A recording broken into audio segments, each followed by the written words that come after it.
Hello, my name is Marcus. I'm the compiler of a collection of therapy quotes entitled 1001 Windmills of the Mind, a collection of advanced self-help quotes taken from the topic of the psychodynamic of the psychoanalytic perspective, which I will go, as I understand, referred to by some, perhaps many, as philosophical medicine and narrative medicine. Let's pick up on the material that we did yesterday at the other nice park here on the idea that we may have a conscious quote-unquote pro, like, yeah, I want this, and we consciously are for something. At the same time, unconsciously, we may be for or pro something else, and there's a conflict like that. So the example was the lady who had a little weight issue. She said, no, I really want to be slim. I don't want to have all this weight. So consciously, she was for it. Unconsciously, her unconscious was for the weight. The unconscious mind was for the symptom. She wanted the symptom. The unconscious wanted the symptom. The conscious didn't want the symptom. The unconscious wanted the symptom. So what's going on here? So the author says, well, look for the emotional truth. What's the emotional kind of a perspective from the unconscious side that's for the symptom, that's pro-symptom? So it turned out, long story short, the woman had an engulfing, smothering mother, didn't respect the boundaries, and she wanted some kind of autonomy with the mother. This daughter wanted some kind of freedom and separation from the mother. So she actually gained weight to put a wall between her and the mother.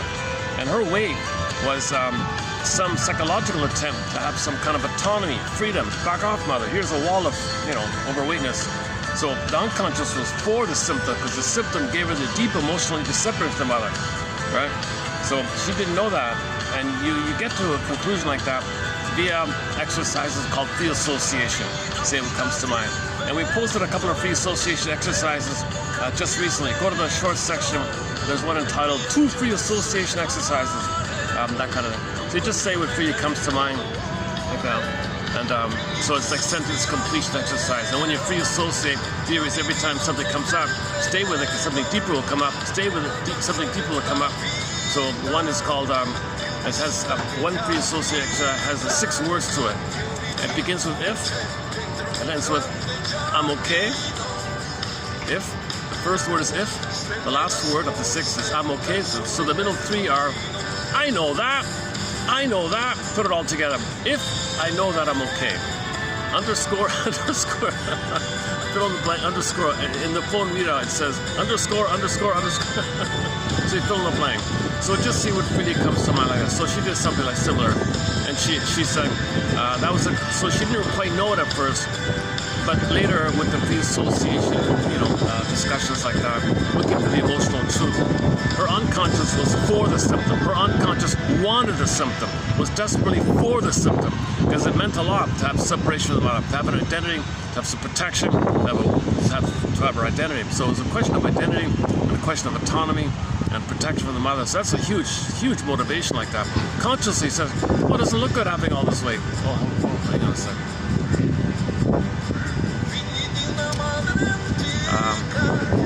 Okay, I'm gonna have to change it up here because of the wind. I know when the wind is, when it gets windy, it gets too muffly, you don't hear anything, right? So let me go back to my regular spot. I think I can go back there. Give me about 10 minutes to make the switch over. It's getting kind of busier anyways.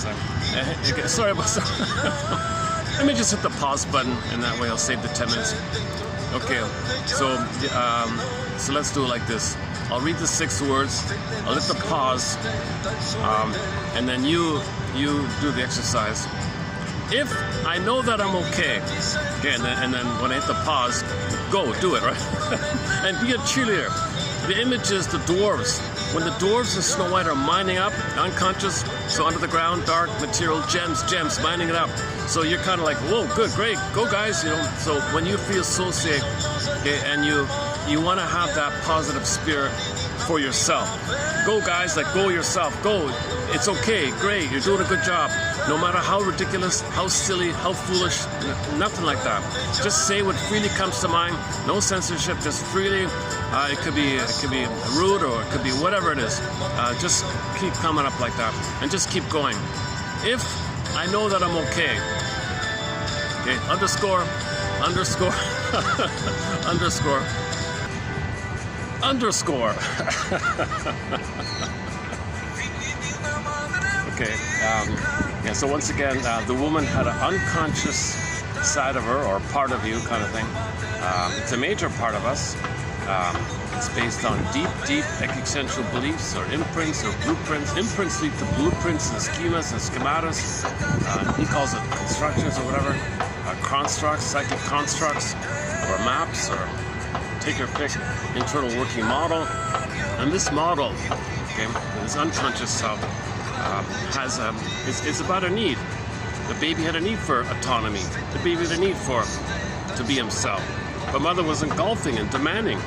So the need was so strong, the system figured out a way. Create a symptom. Create a symptom. In one version, the symptom was obesity, because that felt like she had like weight, she had some like power or something, like a wall there a little bit. She felt that she could hide the baby in the wall of the obesity or something. So she unconsciously was for the symptom. He calls it pro-symptom. So part of you is pro. I'm pro the symptom. I'm pro it. I'm for it. Your conscious says, "Oh my God, or you? Why is it like this? I don't want this." So you gotta, first of all, you gotta identify these two things. Your conscious pro or anti-symptom, and your unconscious pro the symptom. So the pro and the anti, like that, I guess. And sometimes just doing that, on occasion, just doing that alone, a person might work on occasion. Usually you gotta go a little deeper kind of thing.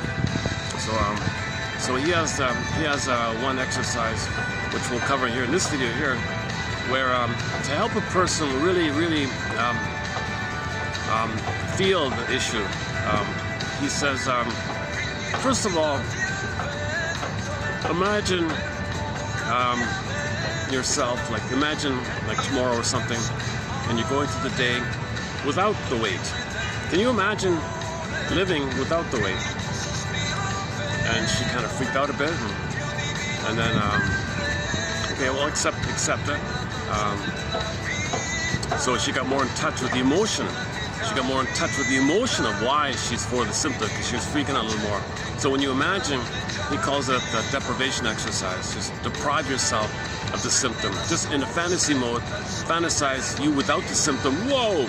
So that now you're more in a felt sense of why you have the symptom. That part might work. The third one he had was, let's say the woman said, "Well, I want to protect myself. Yeah, autonomy, freedom. Okay. Keep it. Go for it. Go for that protection. Look for another symptom. Can you think? I just want you to meditate and think about an equally powerful way. Think about an equally powerful way for your autonomy, to protect yourself, for autonomy and freedom for the other. Instead of the fat, find some other way. Okay, I'll think about it." So she thought about it, and the days passed, and the symptom went away. So just doing that little extra work makes it more conscious. Then you can call conscious integration. Because sometimes you say things, it's in your head, you gotta feel it. So these two exercises just mentioned, according to them, helps you to feel it like that. So for more on the weight one, go to yesterday's video.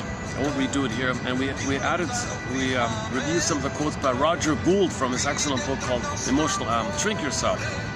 About emotional. The image on the front cover of the book is the famous couch. He means analyze yourself. So it's mainly about emotional eating. So let's do today's one here. So I'm gonna read. This is Aldo. I just discovered this singer.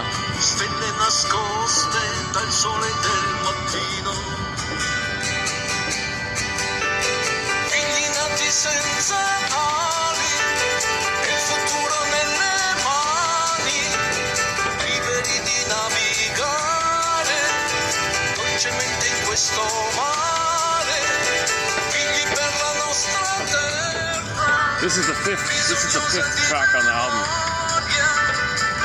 So now we're playing the first and the fifth on this album. This one's called Un Grande Giardino, whatever that means.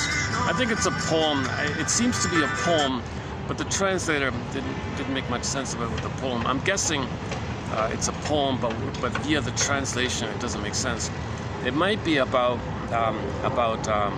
the child who was born with trauma, birth trauma, and he's struggling with where's his wings, like how can he be himself with that trauma. So I want where are the lights and the flowers, and you know, I'm like a child born without my wings. Where's my wings? That kind of thing. I think that's the gist of it. I'm not really even sure about that. Okay, let's do it here. So I want to preview. Let me first preview 3215, tomorrow's one, and then I'll do today's one as well. Okay, this one here, it actually relates to repetition compulsion, so I want to start off with that. So repetition compulsion, that's the theory. Who's driving you? The repetition compulsion, the compulsion to repeat, or are you driving the bus? Who's driving the bus? Who's driving your life? So compulsion to repeat, because there's trauma, we're hoping for a better past. When there's trauma, we repeat hoping for a better past. Okay, so let's do this one. Okay, so let's see. I just found these this morning, so bear with me a little bit. Quote.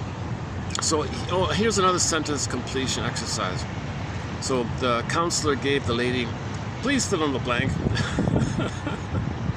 If I let myself stay happy, if I let myself stay happy, or if I let myself stay successful and happy. So she might have something good going, and then something would happen, right? So then what? And she to everybody's surprise, she said, well, I freak out. I become insatiable. I become greedy. I don't get enough emotional understanding from the man I'm with. Whoa, okay, good. To the therapist, this response, as seeming non sequitur, didn't kind of make logical sense, but that's what free association. You say something, it's not going to be logical to what the thing you said before. That's okay. So it's a seeming non sequitur, but that's the nature of unconscious primary orientation. There's no kind of logic like that, so that's okay. So she said, if I let myself stay happy, and then she said, oh, I freak out and become insatiable, and I don't get enough emotional understanding from the man, and I nag him, and I'm demanding on him, I become a monster, she says. Okay, unquote. To the therapist, this response, a seeming non sequitur, indicated that her unresolved wound of emotional neglect by her father had an urgency that overrode even a contemplation of being happy. It also indicated that she might be trying to set right the painful story of her relationship to father by connecting with similarly emotionally insensitive men and pursuing the meaningful struggle to get them to become emotionally sensitive and loving. In this common pattern, rather than face, grieve, and accept the fact of never having been given direct emotional love by her father, she denies and avoids feeling this sizable loss by unconsciously struggling to undo it. She will get an unloving man to become loving. This never succeeds, and the struggle continues ad infinitum, also known as repetition compulsion. Klieglos, mindless repetition compulsion. You can have 20 lifetimes like that.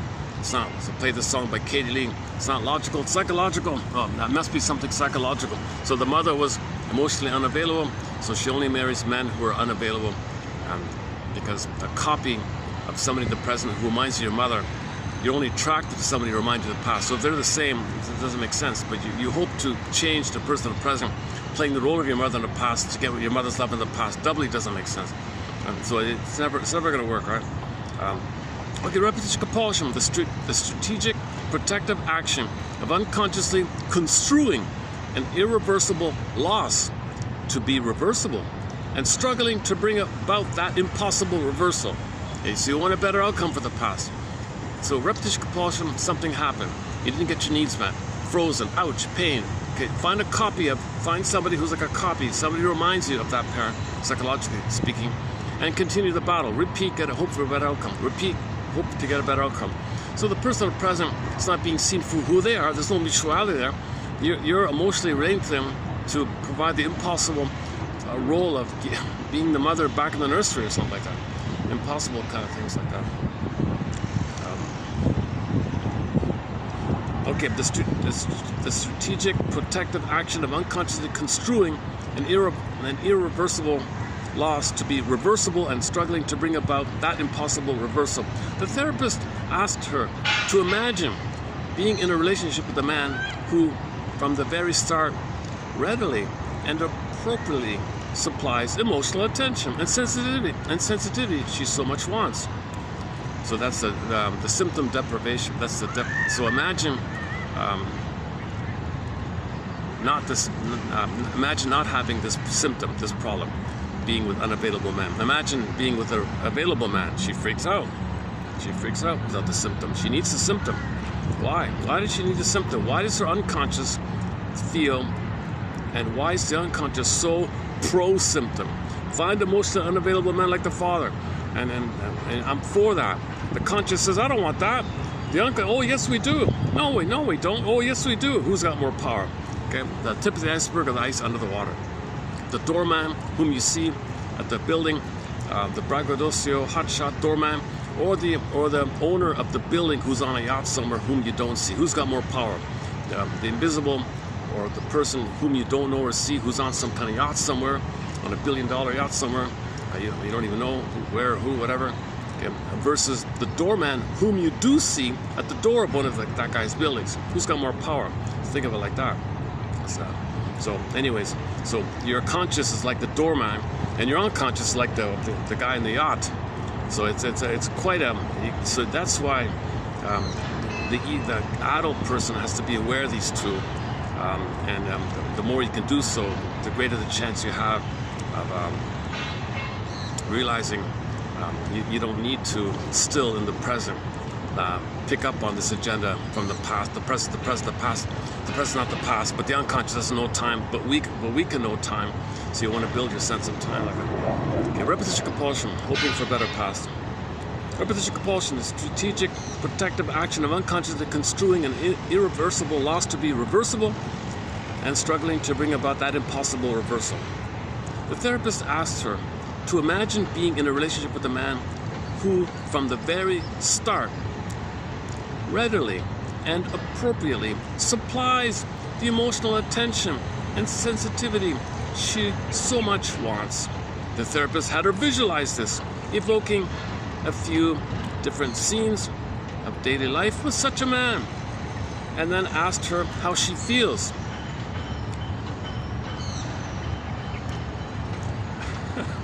Sorry, my phone's freaking out here. Where are we?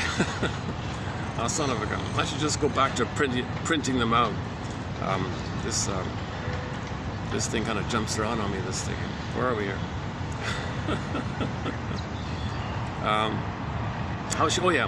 And then asked her how she feels about that. So imagine life without your symptom.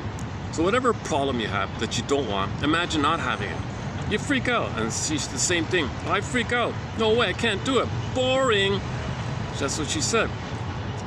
Somehow, there's never been an attraction for me with a man like that. No way, Snoozeville, I can't do it. I freak out, I can't do it, I panic. Give me the drama, give me the fight, she says. Give me this quest. Oh my God. Okay, so this response of hers confirmed to the therapist that despite having a conscious position of wanting to be with an emotionally sensitive, unambivalent man, unconsciously, her top emotional priority was not to be with such a man, but to be with an emotional replica. Usually they call it emotional reincarnation, or a parent copy, an emotional replica of her father, and win a change of heart in him. This was the compelling, meaningful struggle for rapprochement that she unconsciously expected would finally bring a very unhappy story to a happy ending, and perhaps most importantly, reverse her view of herself as an unlovable, insufficient person to a lovable, sufficient one. Of course, this is a doomed strategy for resolution, since the chances of any partner significantly changing his or her basic emotional style to suit her, to suit the other's needs are remote. The result is a rewounding rather than a resolution. So the little band-aid you have, you just ripped it open and band-aid, just like a rewounding, like it just I don't know, you're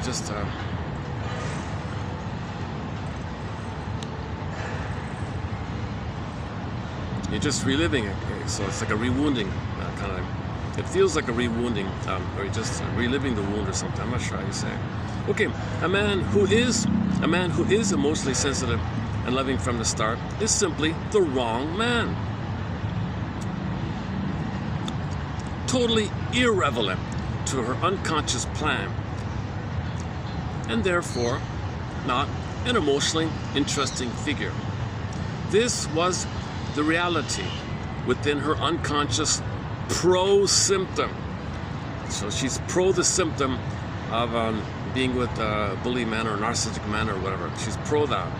I think the father was alcoholic, verbally abusive, never said a nice word, or difficult, BPD, erratic, that kind of. I think it's something. I didn't put that part in. It's something like that. This was the reality within her unconscious pro-symptom position on relationships with men.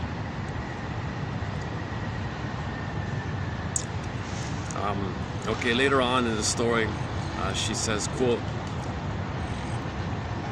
"The truth is, up to now, my unhappiness over feeling unloved by my father is bigger than any happiness I've been able to have." Okay, later on, she says, "You know what? I'm madder than hell at my father for ignoring me. I'm madder than hell. I'm so angry at him for abandoning me. And you know what? I'm right about the problems in my family. I'm right that my family was dysfunctional and a mess. I'm right." So she's kind of speaking. That's a part of it. Okay, so another theory about why you're only attracted to people who remind you of the mother, because there's a frozen, the imprint is frozen. You're kind of flash frozen, timelessly waiting for mother to meet your needs. So you're suspended, waiting. So you're going through life with this suspended thing. So somebody in the present, psychologically, is this replica or copy or reincarnation, or so, has a similar wiring like your mother or father in this case. Then the wiring, the neurocircuitry is flared up. Now that neurocircuitry is based on the original bliss the babies feel with the mother. So you're going to feel the honeymoon phase called limerence, Cupid's arrow, love at first sight, just one look, spellbound, love madness. You're all excited like that. It's just instant, just one look. That's all it took. So you see, because the unconscious recognized that person as the mother. The unconscious thinks that person in the present is your mother in the past. Oh, there it is. We're back. It was frozen. Oh, there it is. So now you're in that blissful, euphoric, delirious, euphoric, oceanic, floating feeling. Okay, play the song by the singer Melanie Thornton, "Love How You Love Me." The music video, the couples are floating in the air. They feel like they're floating happily, blissfully, like that. So that's the only thing that'll attract her. Somebody who reminds her of the mother with this issue, or the father with that issue. And now she's now she's back there. Now she wants to continue development, because she was frozen there because the needs are not met. So she fell in love. It's love at first sight, and all excited. Finally, she's got her needs met. Finally, she's going to be able to get her needs met and resume development, to have her identity, to have her feeling self, to have her ontological self, to have her embodiment, to have her heart chakra open. Because we're meant to have our heart chakra open. The yam. 2 videos ago, we played the yam mantra. Yam. We're meant to live with the heart chakra open, the energetic heart. There's a felt warmth of aliveness, feeling real alive in the body, symbolized by the heart. We come from the heart area. That's our main identity. I feel, therefore I am. I feel this yam, therefore I am. That kind of thing. So with trauma, that's all suspended, put on hold, so to speak, and you're operating with the lower chakras: reproduction, survival, and the power to repeat to get a better past. The reproduction, survival. So survival, including reproduction. The first one is like survive, like eat, and the second one I think is reproduction. And the third one, well, you're traumatized. You need power to get a better past. So she is going to fight with this fellow who reminds her of the mother, and who's power. Come on, do it right. Be a good mother for me. Be a good father. Do it. She's going to fight with this guy with the power. She's got power. Like, that's the third chakra. So she'll be very fully charged in her demand, in her dopaminergic chase to get out of the pain, to get mother's love. So she's kind of demanding, and all of her energy is in her, because her anger and demand is a cry for mother's love. But that person isn't a mother in the past, but the unconscious doesn't know time, right? The guy in the So I'm going on a bit of a rant here.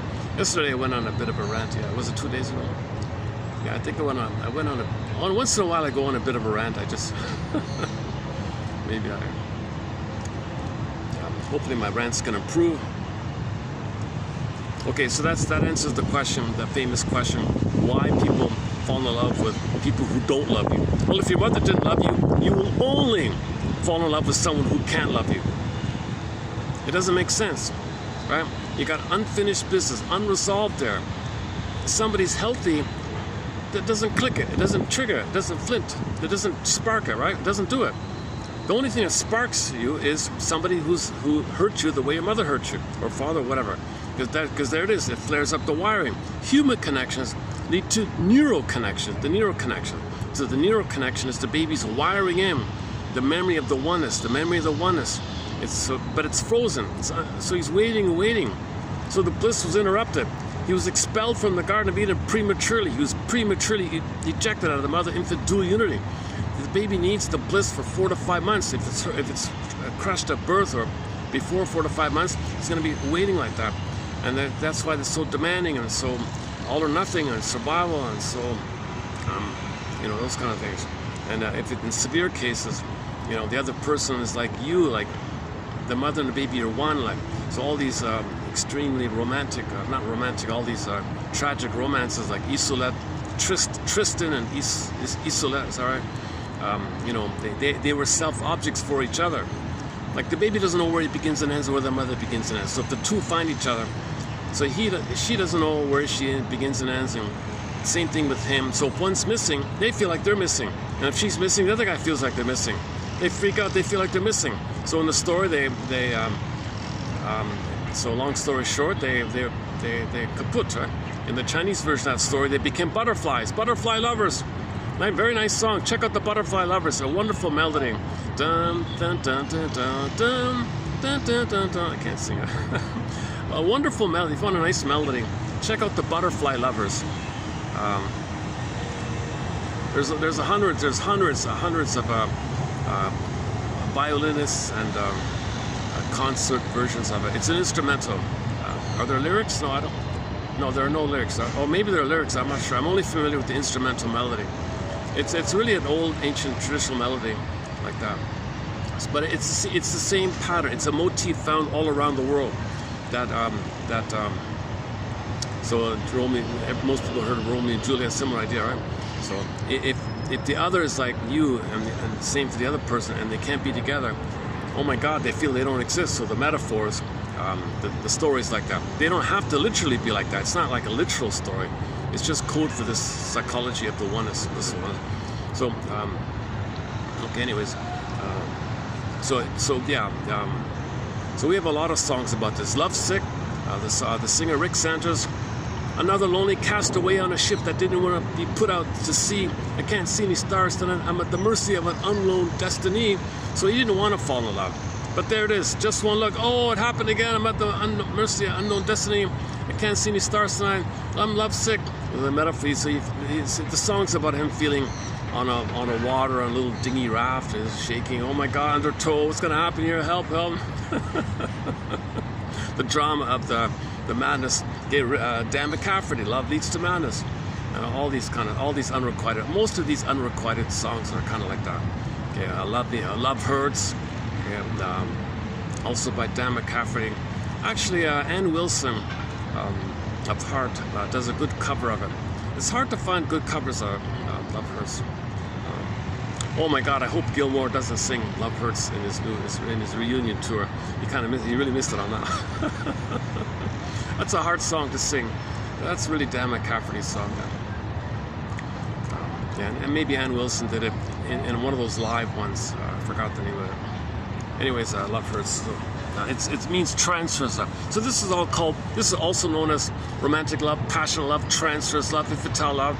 Okay, or limerence is the common one. So it's not really love. Like love proper is called companionate love, identity to identity, mutuality, thou, person to person.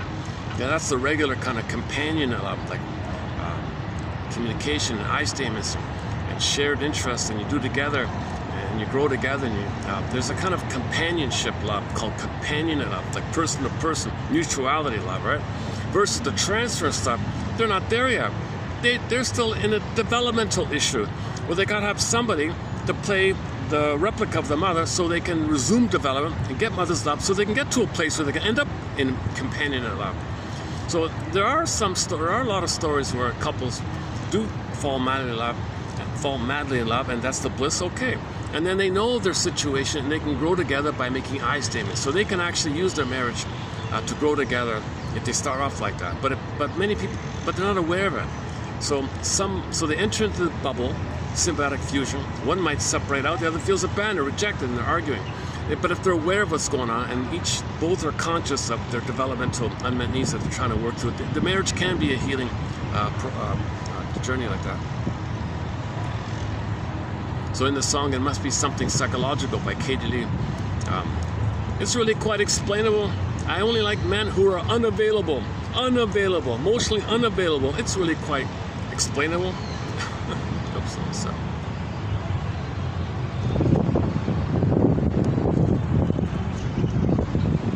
Someone's gonna sit right in front of me. Oh, son of a gun. Maybe I should move you. Hang on a sec. Hold on a sec.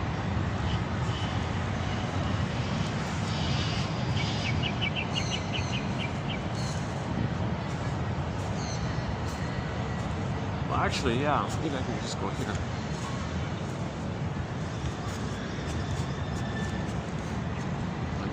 Let me just wait for those people to pass through. Actually, I could go here. Luckily, it's shade.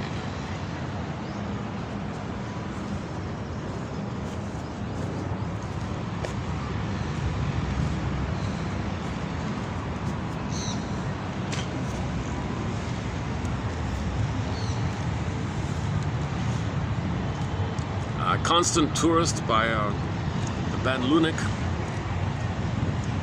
Well, I wasn't connected with my mother. I was detached. She was avoiding. We were never connected. I never felt home with her. We were never connected. So she only finds men who make her feel like that, and the song is called Constant Tourist. Hey, fellow, what is it with you? I always feel like I'm in the waiting room, like I'm a constant tourist. When do we travel together? When are we a couple? Okay, play the song Give and Take by Gabrielle. Hey, what's the deal, fellow? Relationships about give and take, mutuality here. Narcissists can't do give and take. So in that song, that implies that she was conscious of the need for give and take. But unconsciously, you gotta find a man who cannot do give and take. Consciously, you want to do give and take. But no, the unconscious is like that. That's why she's drawn to a guy who cannot do give and take. Consciously, he wants to do give and take. Hey, come on, what's the deal? It's love, the relationship, like give and take. Come on, give and take. And but no, the unconscious says, no, perfect. Your mother didn't treat you as a thou. Your mother didn't treat you and respect your human needs. Because she used you. But she was center stage, and she was using you for narcissistic supply. She wanted you to come for her, serve her, attend to her, don't let her feel alone. She made it all about her. She didn't have a place of mutuality for you. So you didn't get him. So you're going to overlay this need for oneness, this imprint. You're going to overlay and find a replica of your mother, and then you're going to say, and you're going to complain, and you're going to fight, and come on, give and take, come on. He doesn't know what you're talking about. Just like the mother didn't know, didn't understand it, kind of. Okay, hang on. By the way, before we continue with this one, just a little, sort of on a similar thing. So we've been calling it imprints and schema, internal working models.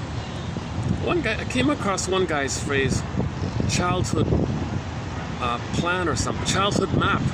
He describes the imprint as the childhood map. You got a childhood map, you overlay to the present, and you see things through the childhood map.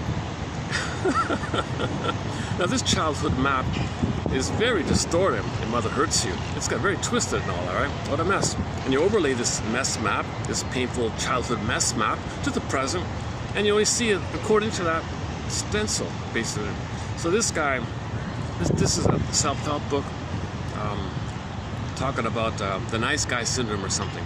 Most paradigms are developed when we were young, little children, powerless, etc.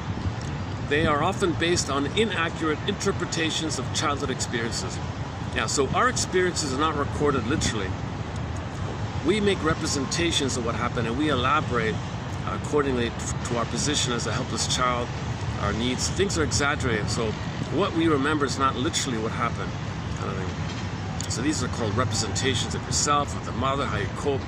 So it's wildly distorted. Babies cannot record exactly. Babies can't even see the mother as a person yet. You know, so things are. So they just call it representation. It's called internal object relations theory, or internal representations like that. He calls it paradigms. Most paradigms are developed when, or internal paradigms, let's say, are developed when we were so young, helpless, etc. They are often based on inaccurate. Of course, the baby can't see the mother as just doing the best she can. The baby thinks he's being abandoned. Okay, he's in rage. The mother doesn't respond to the baby's rage. The rage turns in his unconscious a monster. That's his mother, a monster trying to eat him? His mother's not trying to eat him, but his rage is like the baby's in the oral phase and he was in rage. If the baby was in a devouring, like oral means taken in, and he's enraged like that.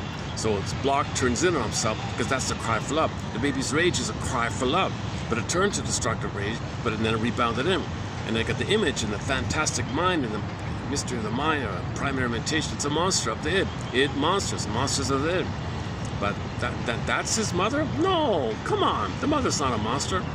But that's the representation of his mother. It's 99% his rage, actually. The mother, he doesn't even know what the mother did or didn't do. All he knows is his rage. All he knows is his cry for mother. There was no mother there.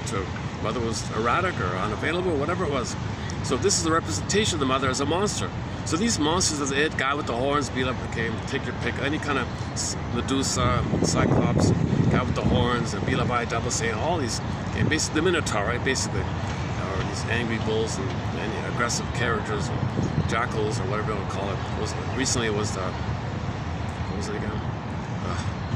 Recently it was the demon, of course, is in there. It could be demon, any kind of entity in a myth, fairy tale, religious story, okay, or a nightmare, basically, that's enraged, wants to gobble you. It's not the rage. That's your own anger reflecting. It's a condensation of your rage and your need. You need to receive, and your anger, poof, okay, and it's going to yourself because it's meant to cry, you're meant to signal to the mother. Your signal to the mother got blocked, so it got to go somewhere. How do you cry for love? The mother's not there. Well, you do it to yourself. But you're in a devouring rage-like fantasy, or desperation, so you're attacking yourself. It's called The Howling Man, Season 2, Episode 5 of The Twilight Zone. Key episode to watch. And then you can't handle all that. So, later in life, this is a huge unknown with him. So bing, bing, bing, Pavlovian's dogs, fear of the unknown, some little thing that you don't know. Bing, bing, bing. You see somebody outside as this image. Now you direct your anger to mother onto the one you just projected onto, disperse it like that. Anyways, Howling Man discusses this phenomenon like that. Okay, most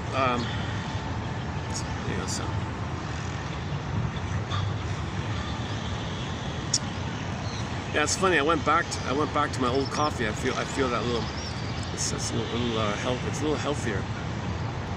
Yesterday I had that, that convenience store coffee, like the packaged stuff, filled with sugar and made me sluggish and all that. What a difference, eh? A good coffee makes quite a difference, eh?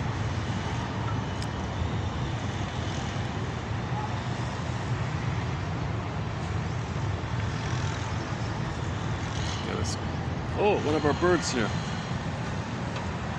Can we get him in?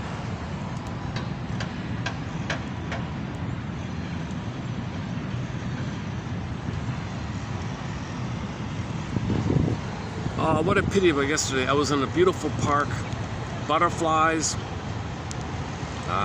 cricket sounds in the background, like in the forest like that, bamboo, a lot of flowers around. I was in a nice park at the other end of town.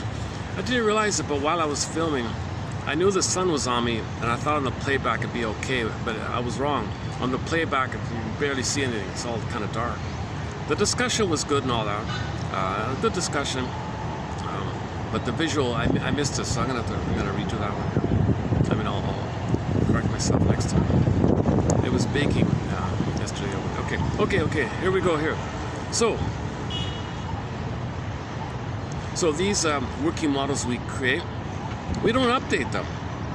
We don't even question them. It's unconscious. It's unknown to us. These imprints.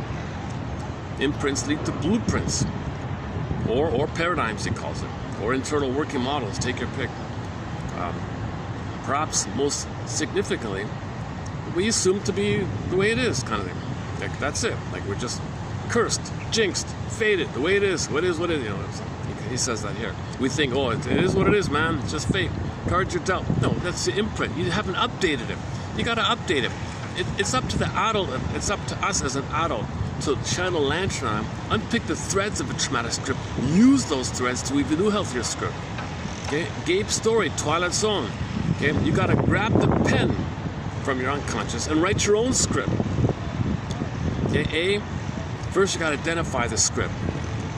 Okay? Admit that it's there by admitting that you were hurt. Mother failed me, mother betrayed you, you were hurt. So you got to consent and admit and validate, yes, it did happen. Yes, I was hurt. Yes, mother failed me. Okay? And number 2, give thee all hope for a better childhood past. Give up hope that repetition compulsion is going to change the past. Give up hope that repeating and repeating is going to change them. Like the woman here. Give up hope that if she chooses an alcoholic man, she's going to get a kind man or something and feel good about herself. It's not going to work. Okay? Oral fixation. Some cookie's going to be sweetness in the past. Wine's going to be mother's sweet flu in the past. Stuff like that. Money's going to be mother in the past. Okay, winning money is going to be mother in the past. So you got to give thee all hope for a better childhood past. Consent that there's a traumatic script, and now update it. You got to update this thing. That's the task of midlife. That's the task of adulthood. That's the task. And no one tells us that. So that's why Joseph Campbell and others are in there. So repetition compulsion is a major thread in our collection here. Let's go on with this one here.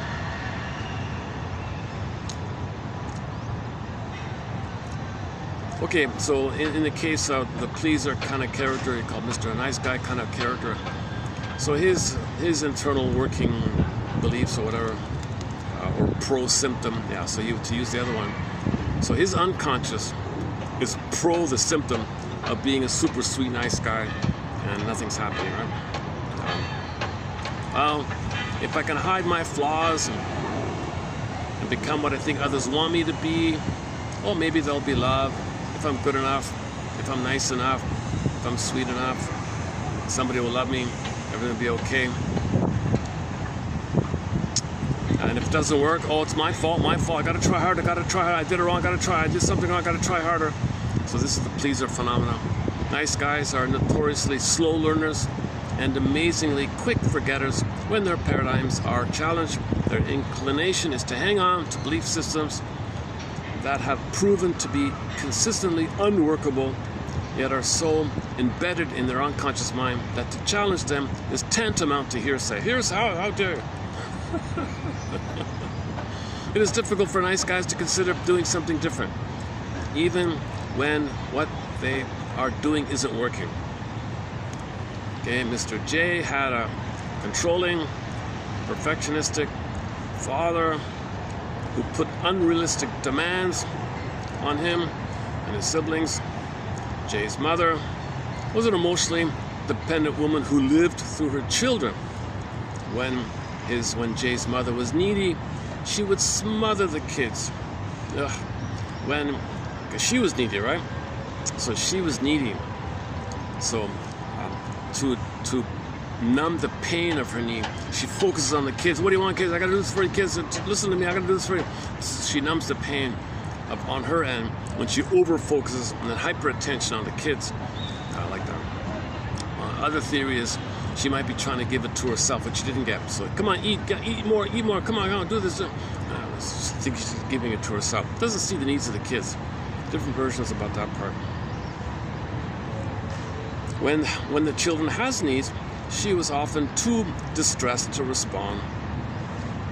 Jay learned to cope with his childhood experience by developing a paradigm that included as follows: believing that if he could figure out how to do everything right, if he could garner his father's approval and avoid his criticism, and that if he responded to his mother's neediness by being attentive and nurturing, she would be available to him when he had needs. That if he was never a problem, then he would get love finally. If he hid his mistakes, no one would get mad at him. So as a child, he's got to be like a perfect, compliant kind of child. As a child, Jay was too naive and powerless to realize that no matter what he did, he would never live up to his father's expectations.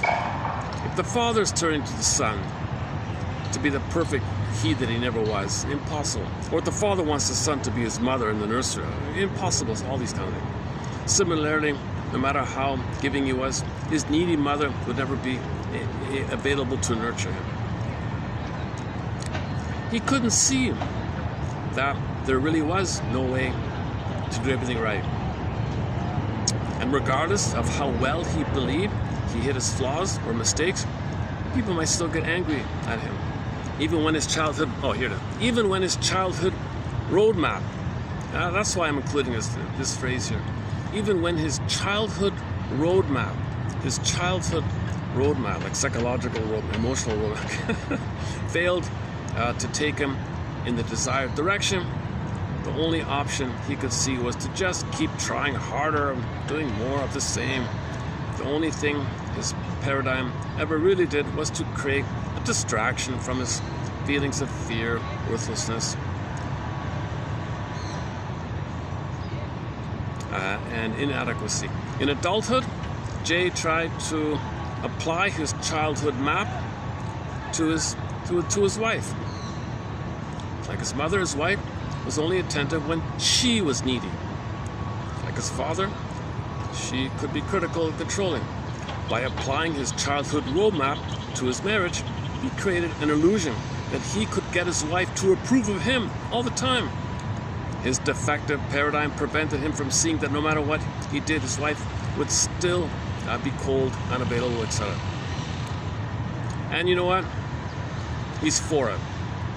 He's for it. He's pro it. His unconscious wants it that way.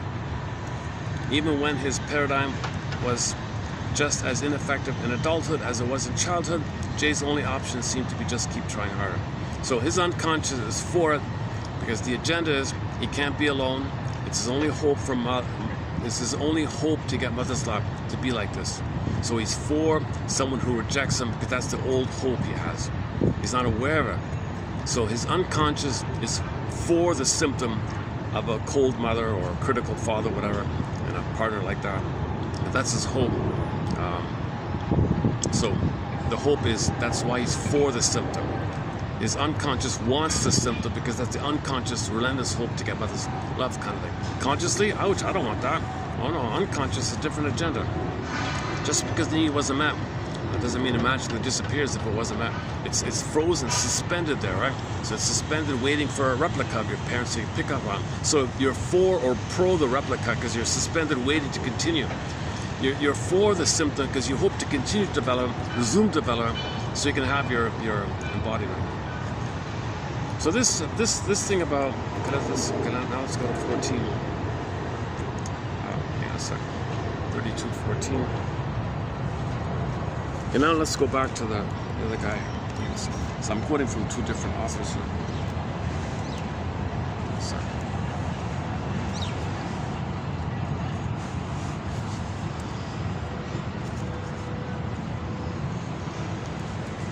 It's so ironic. I'm in this small park because of all the noises around. People don't hear me. I don't, there's people talking right there. I don't hear them. It's funny. But in the other place, it was nice and quiet, and voices carried. Oh, voices carried. Oh my God, Till Tuesday. Yeah, that's one of our songs on our soundtrack. Voices carried.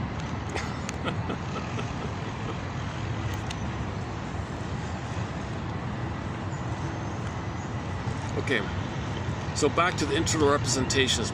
The internal, so, I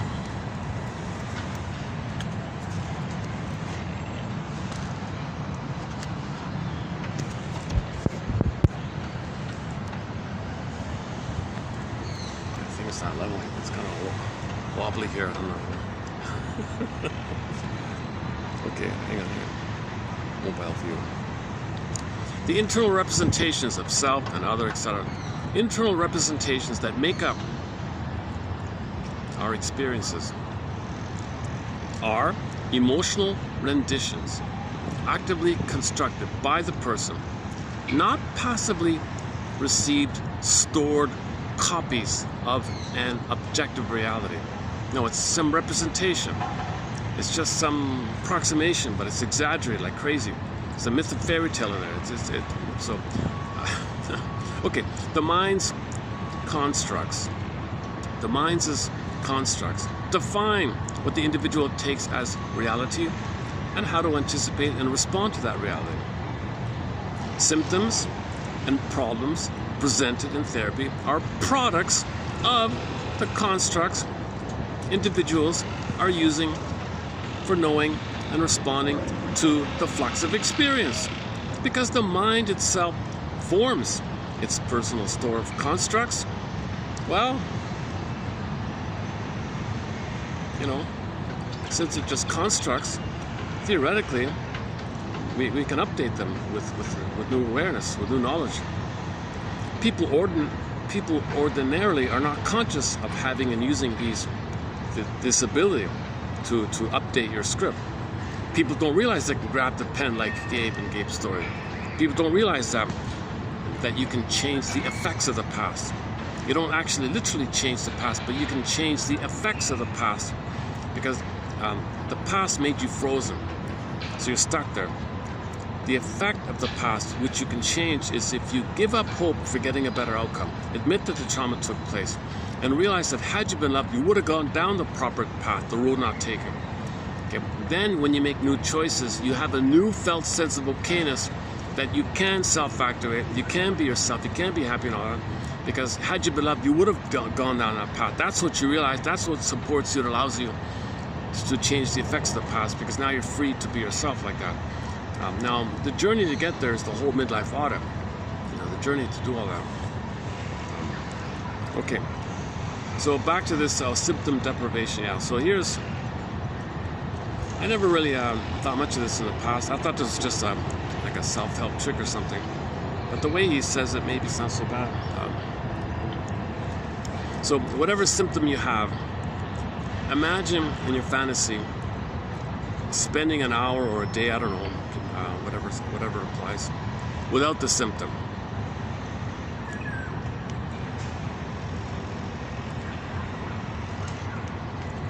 Maybe it's similar to rehearsing things. Like you're going to go on stage and give a speech to an audience. Well, you rehearse it, going on stage without any stage fright. You rehearse in your mind, oh, okay. You practice, maybe it's like that. I don't know. Is that what it is?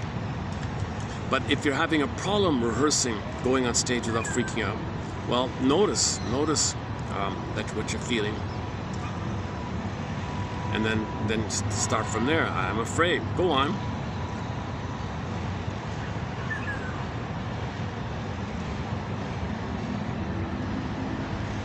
And just see what goes. Just see what pops up. Go on. That's free association. Go on. Go on means please free associate more. So this, he calls it here the technique of symptom deprivation. This technique of symptom deprivation consists of having the client imaginally experience being without the symptom in the very circumstance in which normally the client produces the symptom. This is a highly effective way to bring to light the unconscious purpose carried out by producing. So you're looking for the emotional truth, or the pro position of your unconscious of why you have the symptom. There's a pro involved. Your unconscious says the symptom is good. Maybe in the stage fright one, yeah, then you don't want to be a public speaker. So if you have the symptom, people will boo, and you don't have to do it anymore. I don't want to be exposed, so fail, and then you'll be safe. So you're just trying to expose.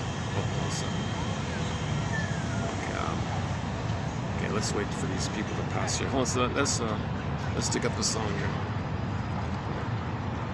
Hang on a second.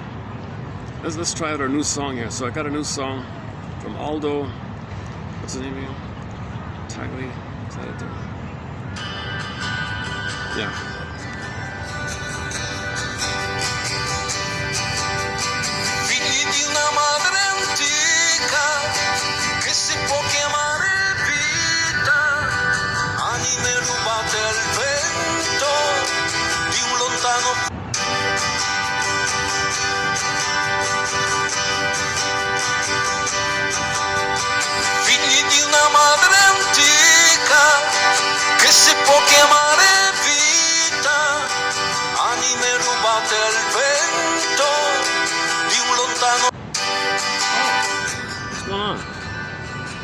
Why does it keep stopping? Is that me? Okay. Let's go back to our quote here. Hang on. There's a good part coming up here. It's been kind of. I'll admit this batch isn't as exciting as a lot of the other quotes, but I sometimes have some really sparkling quotes. Some of them are a little kind of vaguish, a little bit. Today, I feel like today is a little bit like that. What I did find a little interesting is the whole idea that the unconscious is pro-symptom. For it, and find out why. What's the emotionality of why he's for the symptom? Why are you for this symptom? And look for the deep belief underneath it, and through the association. And that to help you get there, it's the association and sentence completion exercises. And looking for an alternative which you can't find, it makes you more really aware of it. Because if you're a little disassociated and you spend a day looking for an alternative, then you feel it. I don't need to do it anymore. You realize you don't need to do it anymore. And this one here, the deprivation one. Technique of symptom deprivation consists of having the client imaginally experience being without the symptom, in which the very circumstance in which normally the client produces the symptom. Okay, when the symptom is disallowed in this exercise, right, the resulting difficulty or distress reveals the purpose. So now you're going to know why. If you deprive yourself of the symptom and freak out, it's probably going to come up to you why you're clinging to it. Okay, so one woman here, with her eyes closed, she imagined being in a recent situation that triggered panic, but now saw what she experienced if panic didn't arise. What? No panic? What? You want me to imagine not freaking out? Fill in the blank what the situation is. I don't know. Whatever situation causes panic. Due to the space limitation, I just kind of, I get a little lazy like that. I just want to focus on the nugget and I forget the context. I did this morning and I already forgot what the context was. Okay, let's see if it comes out later on. So the therapist said, imagine yourself without not panicking. She said, you kidding? If I try to do this exercise, I start to feel panicky just at the thought of not panicking. I know it sounds strange, but that's what it is. I start to feel scared over not having the panic. Okay?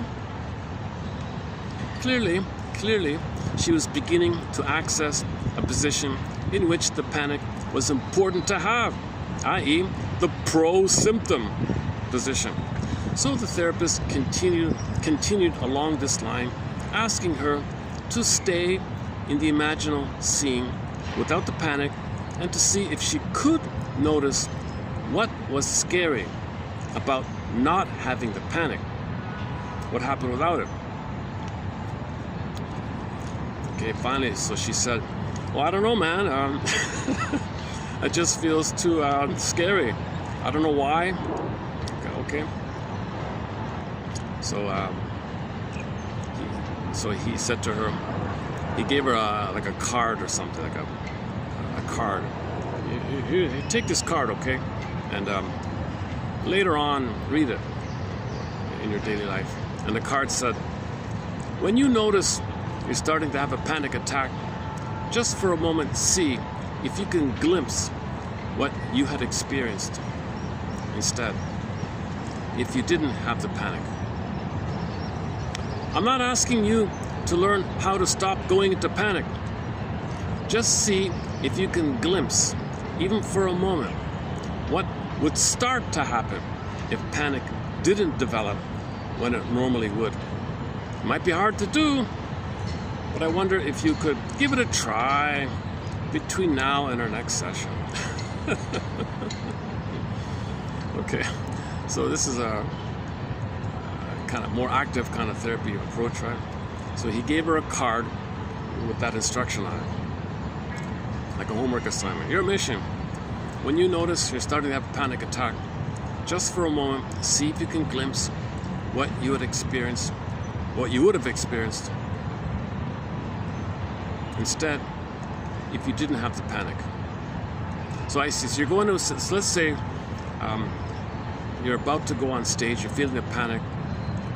Let's say you could pause and imagine, if I didn't panic, what if I didn't panic? I'm not asking you to learn to stop going into panic, just see if you can glimpse what would start to happen if the panic didn't develop. Might be hard to do, but I wonder if you could give it a try. Okay, so she did, came back and said, well, here's the deal. If I don't worry, then I feel it means I believe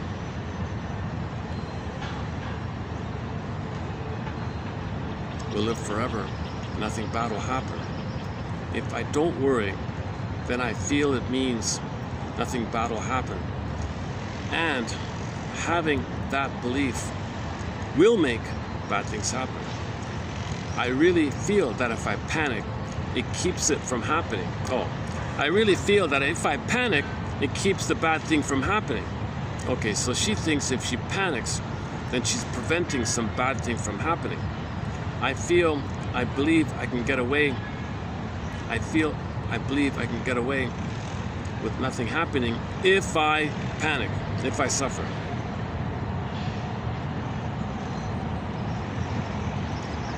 Okay, so later on it turned out she used to be depressed and it morphed into these panic attacks. Her former depressions were replaced by panic attacks. She had simply switched to a more preferable type of intense suffering.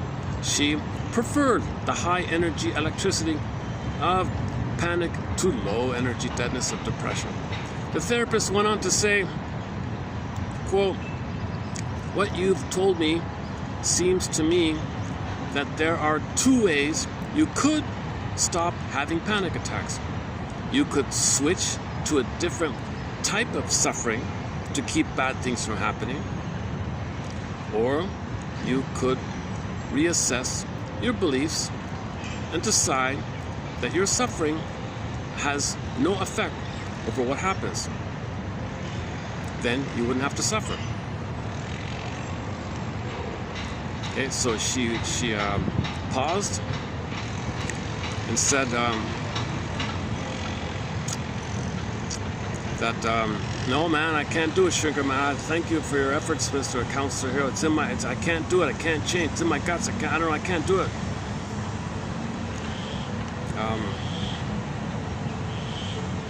Okay, well then, what about look for one of these alternatives? Look for some alternative thing you can do to prevent the bad thing from happening. The therapist accepted what she said and suggested that she think seriously about what type of suffering she could switch to and report on this in the next session. Okay, I'll think about what alternative suffering I can do to prevent bad things from happening. Maybe she can eat or something, I don't know. So she think about it. Okay, she came back after a few days and said, you know what, the strange thing is, I thought about it. I kept thinking about depression I didn't want, the panic attack I didn't want. What other thing can I do to prevent my fantasy that some bad thing will happen if I don't be depressed or shake or whatever? So I thought about it, and during all this time, I had no panic attacks. She had not yet identified a different suffering that she wanted to adopt. The therapist asked her how it was for her since her last session to be aware now of having the strongly felt religious-like convictions that she had discovered. Okay, at one point in the discussion, it was like a religious belief. I have to suffer, I have to shake, I have to panic. It's a religious thing. Like her own personal. So Freud said your neurosis is your personal religion, or something like that. I didn't look at that one. Okay, it soon became apparent from the intellectual way she talked about those beliefs that she was now in touch with them really only as ideas. So she's still not there yet, right? Okay, it's just an idea. Although she didn't have the panic attack, but she's halfway there, I guess. Okay, the therapist therefore focused on having her review her earlier discovery of her beliefs, and then invited overt statements that once again deepened her into experiencing their emotional reality, which she verbalized by saying, I really think, so now to fill in the blank, I really think that if I think I'll be happy, fill in the blank, then she says, oh, some bad thing will happen. So to protect this, I have to suffer to prevent the disaster. So this seems to be a deep belief in her. She was again left with the task of finding an alternative form of suffering. So go home, report. So a couple of weeks later she says, I don't know what happened, but these panic attacks, they're silly to me now. They never used to be, but it really seems silly now to have these panic attacks. So he's just saying this kind of exercises. So deprive yourself of the symptom and the fantasy, complete the sentence, look for an alternative, and these three, there's a good chance the symptom will go away. Because you want to bring it up to conscious. The trick is you want to make it up into consciousness. And these three things just mentioned are ways to allow it into conscious integration. You got to get into conscious, because we're always disassociated. Like we say it intellectually in our head, like it's kind of airy like that. So do the exercises, 1, 2, 3, and it might get up, to a felt place, integration like that. Okay, from the same book here. So, okay, this is the one with the alcoholic father here. Okay, Nina described her childhood. Well, this is the one where the mother was obsessing over the kids to blot out the pain of the memory of her father shouting at her. So the husband says, man, oh man, you're smothering the kids. You're indulging them, obsessing and micromanaging them, henpecking the kids. Leave them, back off. But she did it as a way to not feel the pain of her childhood. Nina described her childhood as devastatingly unhappy because of a harshly critical alcoholic father who went into daily screaming rages and never expressed positive feelings toward family members. It's emotional abuse, also known as emotional abuse. And the husband said, I've known for a long time that Nina never gets into her childhood and all the pain she has from it. I've really begun to wonder about how much she focuses on worrying about Jenny, the daughter, instead. So instead of focusing on her past, she obsesses over the kid, and the kid's becoming a mess. Nina's anxiety had the vital function of blotting out unresolved feelings about her father.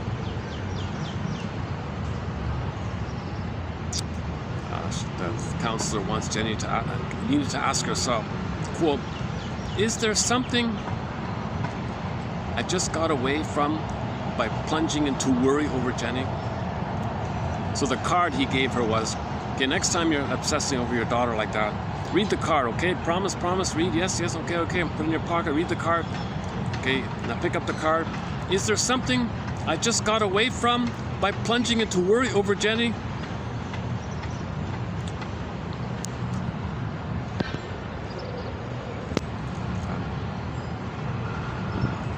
Okay, later on, quote, I hate achieving so little, and it could derail my life, but my only hope for getting noticed and taken care of is to be defeated and caved in like my father. Oh, this is a different one. Oh, sorry, this is a different story.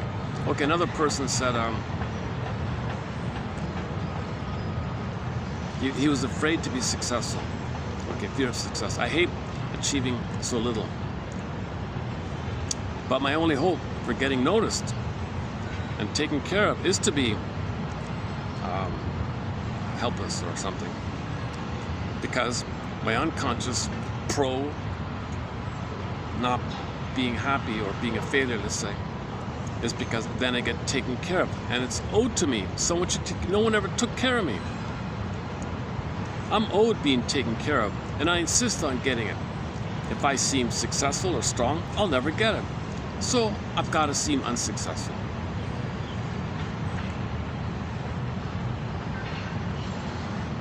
So fill in the blank. If I have my own successes and they see me as really capable and doing well, I don't know, underscore.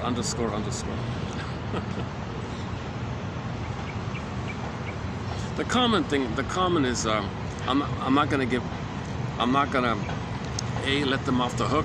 So you're afraid of being successful because that implies that they did nothing wrong. But there was such an injustice, and you are hurt and you are angry, and being successful feels like not only did you let them off the hook, that violates your anger, you're violating yourself, but B, they might take credit for a double insult. So you're going to stay failure because them taking credit for your success is a double insult. So they don't want to give them that. I'm not going to give you that. How dare you take credit for? I'm saying, in spite of what you did to me, I might be successful, and you're going to take credit for? No, I'm not. Okay, too much. B, if he's successful, he's got to bypass his anger at what happened. He can't violate his feelings, so there's a blockage there. So he might have the pro-symptom of not being successful in life, because the pro-symptom is you're angry at your parents, and you want to validate your feeling of anger at your parents. Okay, so can you be conscious that the reason you're not happy or successful is because your unconscious has the pro-wish desire to maintain your anger at the injustice of your parents. So that's the pro-symptom. And then you can go, then you would take it further, like after that, right? Okay, is that it? Is that it? Are we doing a shorter video today? Look at that. It's funny, eh? Yesterday, past two videos at the nice park, I felt settled in. One was for 3.5 hours. Yesterday was 2.5, I think. Today I'm a little, I'm not sure what it is about today.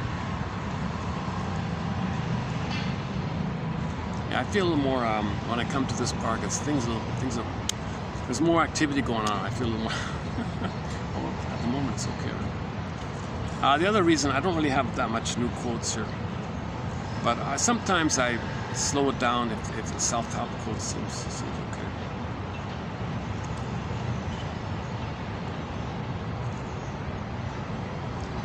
He hooked me with the title of his book, but it's just a mishmash of self-help exercise, the usual self-help exercise.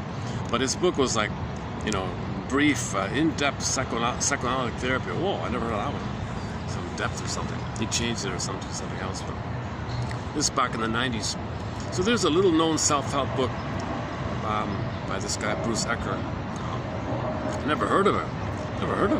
And there it was, 1996. Is that right? Interesting title. Can I find it? Yeah, so let's see if I can find it. Do I have it handy here? Let's see.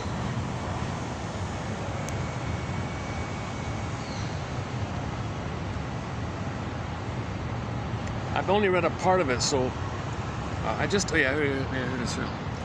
Interesting title, right? Depth-oriented brief therapy. Bruce Ecker and Laurel Hulley.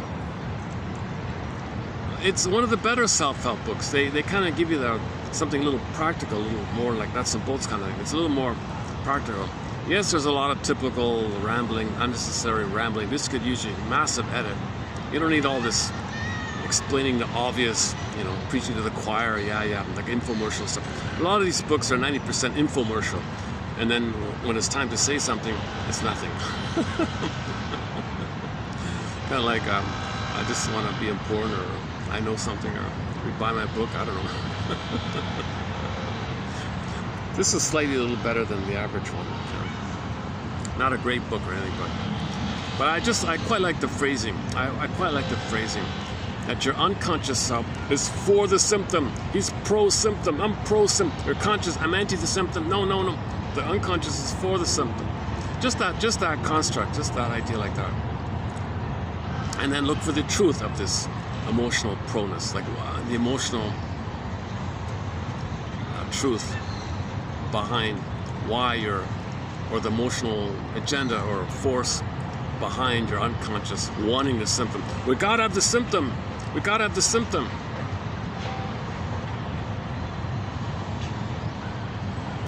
So the woman with the panic, the symptom means I'm gonna prevent some bad thing from happening.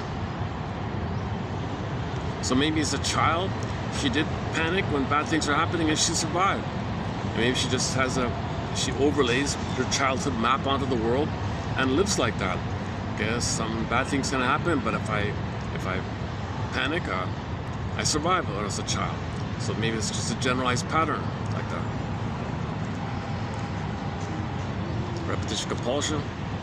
Okay, her pro-symptom of finding a man who won't love her is that maybe her father in the past won't be nice to her by coercing this person who's just like him to change to the level that should have been the father. And the complication with women doing this to the father is that it's really about the mother. They transfer the issue with the mother onto the father.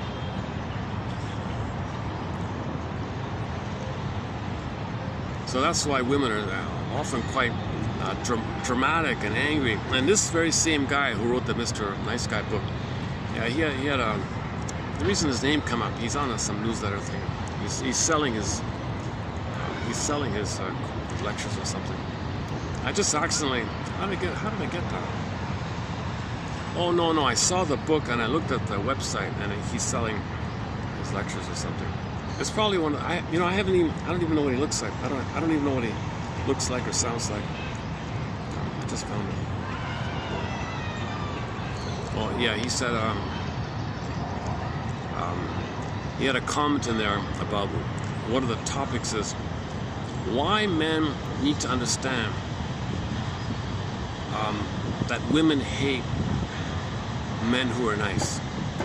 They want the fight, they want the drama, they want to feel alive, they want the drama, then they feel alive, they want to feel alive. That's his theory. Nice guys are boring. Oh my goodness.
firmamento, figli dentro il nostro cuore, dissetati dall'amore, nuvole di desiderio, in un cielo immaginario, fiori di luce dentro un grande giardino,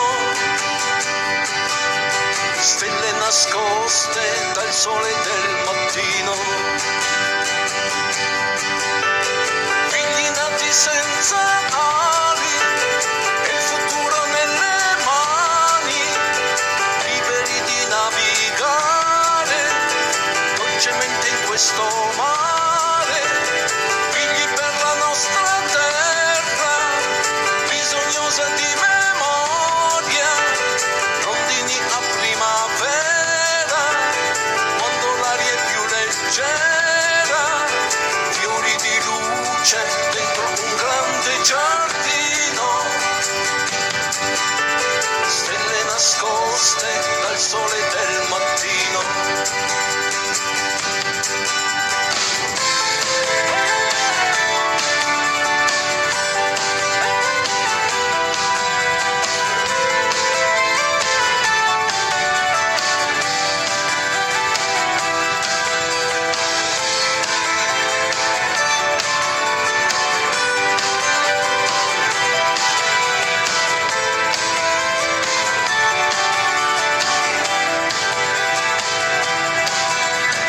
Figli affidati al vento per un nuovo cambiamento, nel viaggio verso il mare, lungo il fiume del dolore, figli di un sospiro vero, più divino che terreno, nella danza della vita, più vissuta che capita, fiori di luce dentro un grande giardino, stelle nascoste dal sole del mattino.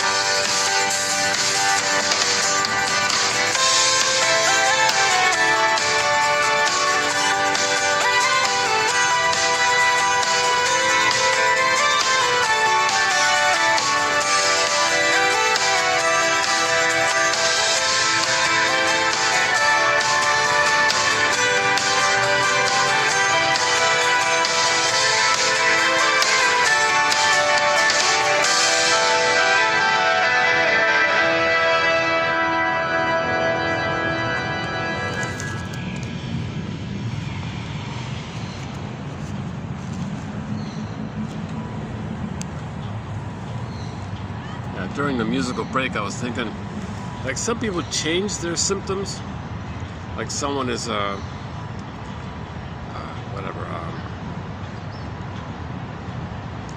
somebody stops drinking, let's say, but they just find themselves binge eating or something, but unknowingly, right? And maybe it works or something, I don't know. But he's saying here, consciously look for an alternative. Then you'll do neither. Once you're conscious, you'll do neither. But if you're unconscious, you'll do one or both, let's say. Yeah, so again, the takeaway, what I think he's doing, he doesn't say it like that, but the feeling I get is, the takeaway is, it's to give people a chance to let something come into their felt sense. So he's kind of like giving it time to let it sink in. Because people tend to be we're all a little disassociated, right, with our trauma. So you get an idea, okay, well, you don't just give up, right? Okay, so you consciously don't want the drinking, let's say. So your unconscious says no one will love you or something. So no one loves you. Is that right? So what would that be in that case? If somebody's drinking, hang on a sec. They want to feel important. Let's just take a hypothetical. Let's say somebody says that that their unconscious says that the symptom of drinking is that they're for it because it allows them to feel important. I'm important. Because it triggers the oneness with the past when you were one with the mother and you felt important back then. So you trigger the good old days, you feel important. So you feel important. So that might be the pro for the symptom. The unconscious pro the symptom because we need some kind of identity. So you're doing that for an identity. I gotta have an identity. Okay, so is there any, can you consciously choose some other symptom instead of the drinking that'll give you your identity? Okay, let me think about it. So, okay, that's one. Number two is, okay, imagine spending like a whole day tomorrow without a drink or something. Whoa! I don't know. So that's symptom deprivation. So go on, what are you feeling? Well, I have no identity. Okay, so that's that one, right? Sentence completion. If I know I have an identity. If I know I have an identity. If I know I have an identity. If I know I have an identity. What's the fill in the blank? If I know I have an identity. Oh, okay.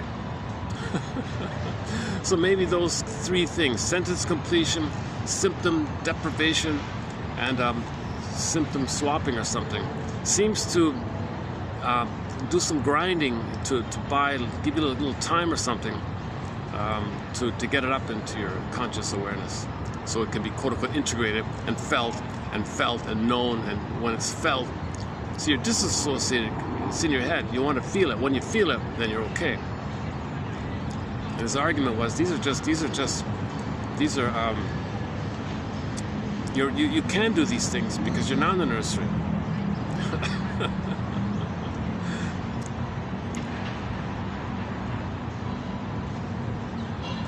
So he's offering like a bridge between typical self-help ideas and psychoanalysis. There seems to be like a bridge like that.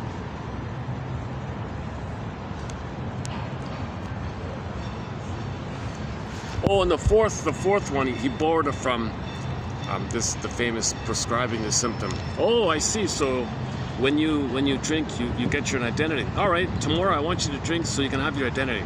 You prescribe the symptom. He does that as well. So the fourth way to buy time, or the fourth way to help get it to integrate the thing, the fourth exercise is prescribe the symptom to make them aware, and so it gives them time to be aware when you prescribe the symptom. So when you drink, you have an identity, right? All right, so tomorrow I want you to have a drink. Really? Yeah, go ahead. It gives you remember, it gives you an identity. It gives me an identity. So go ahead. You want your identity, so go have the drink. So you just gotta. So at least he's aware of it. Oh, I'm doing this for the identity. Huh. I don't need to do this. It's silly. Like she said, it's silly. It's silly. Spent all this money to blot me out. And what's the blotting out for? To take you back to the womb when you felt like a king and a god. It's silly. Something like that.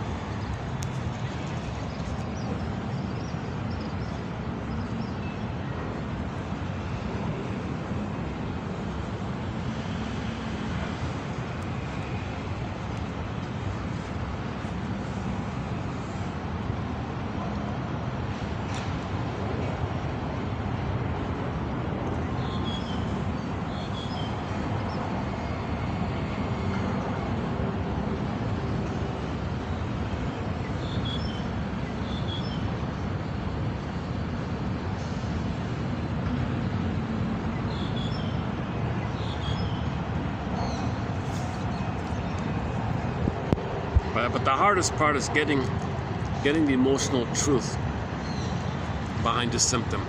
The emotional truth behind the symptom. Interesting phrasing. The emotional truth. Like the emotionality that's driving you to be for the symptom. Well, that's just called the emotional force the emotional motive, the emotional power, no, the emotional truth, I guess it works.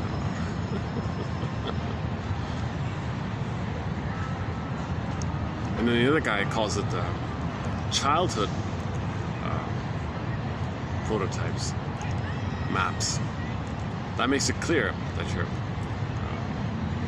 So back to Ginger Rogers, right? See, a billionaire woman in the film Lady in the Dark. She was a billionaire woman, owned everything or something. She said to the shrink, "You gotta be kidding me.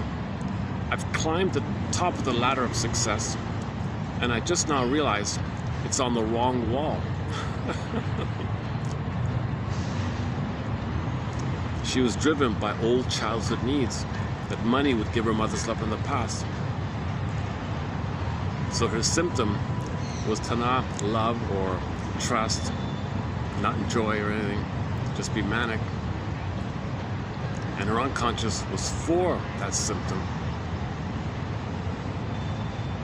Because there's a hope that money will be mother. She never got mother, but money will be mother. That's the unconscious, quote unquote, for. I'm for it. I'm for you not loving a man and just chasing money. I'm for it because money can be mother. Let's say she's conscious. Okay, let's change it up here. So she might change to the man. Man didn't work. Change to the money. But if she consciously chooses one or the other, yeah, that's a common one, right? So let's say the woman breaks up with a fellow. Hell with men. I'm not going to find mother's love through a man. No, not going to work. So she chases money and gets caught up there. But let's say she is with the guy. It's not working. And she says to herself, what can I swap the guy for? Like consciously. Let me find some conscious thing. And she consciously thinks, yeah, maybe chasing money from other stuff instead of the man from other stuff might work. Okay, then she's cured. The idea is just to make you aware of it, right? Consciousness is the agent of healing. Consciousness is the powerful flinting that allows healing to happen. Nature does the healing, of course, but we gotta spark it to heal, right? Something like that.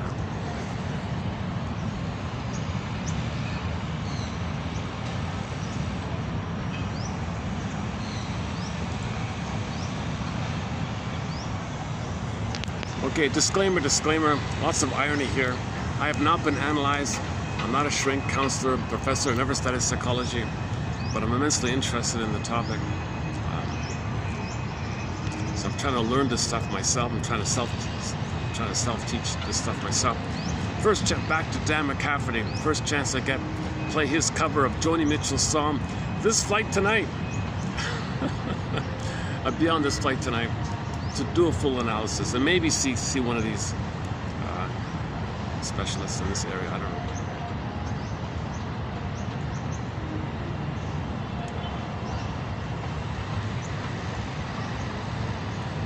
Yeah. Maybe it does need to be in person. So I don't know if you can do it by phone or not.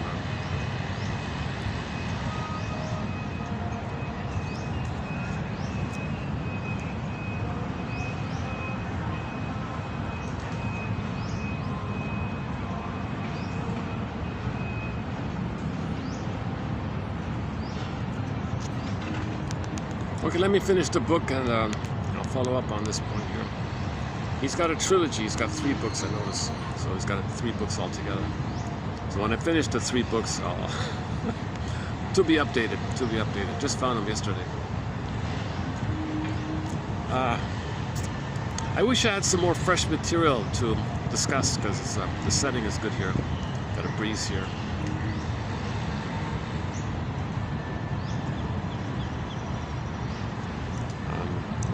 Maybe I can just randomly pick some quotes here. Let me see.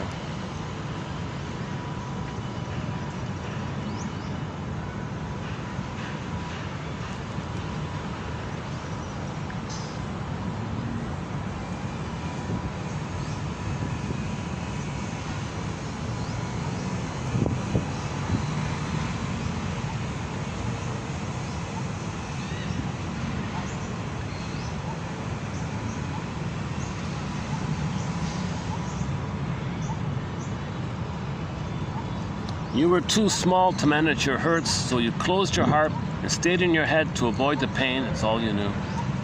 That was a common one, eh?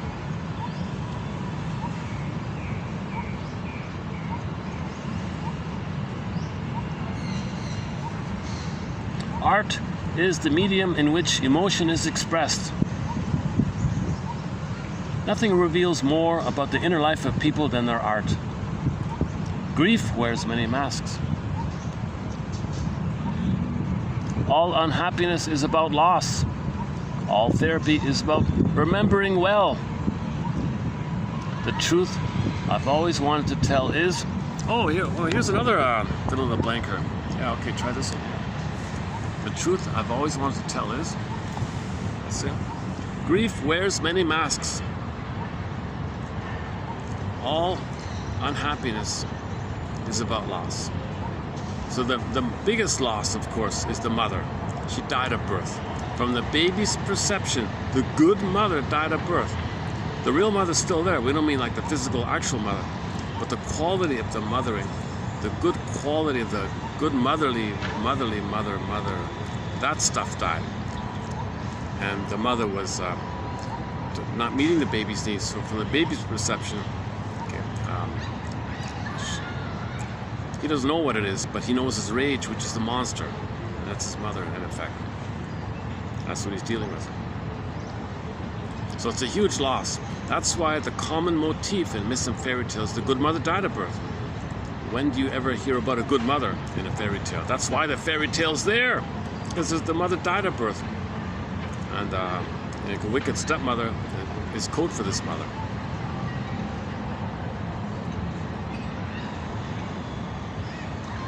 So the actual mother is the wicked stepmother. So the good mother died at birth. So all mourning, where is it? All unhappiness is about loss. All therapy is about remembering well. All therapy is about remembering well. So the work of mourning is not about forgetting. It's about remembering. I remember. Oh, then you're free. You don't remember. You deny. You don't remember. You're not free.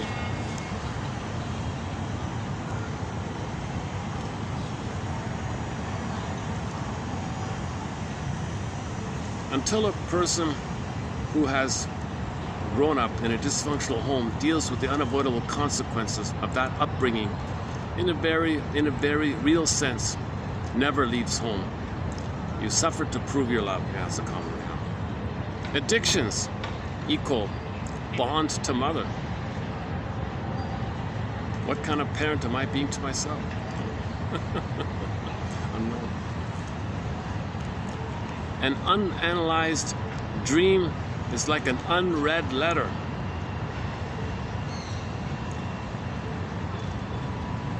If you love or hate a person, you love or hate something in them that is a part of yourself. Every man is my mirror. Every man is my teacher.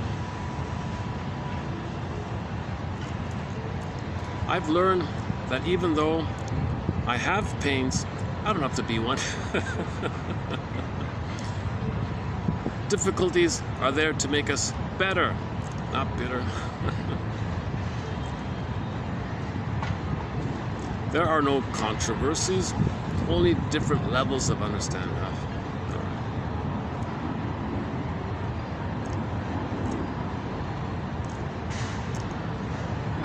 We're born naked, wet, and hungry, and then things get worse. We don't cry because we're weak. We cry because we've been strong for too long. Yeah. So too much tension, and then finally relax or release. Yeah, release.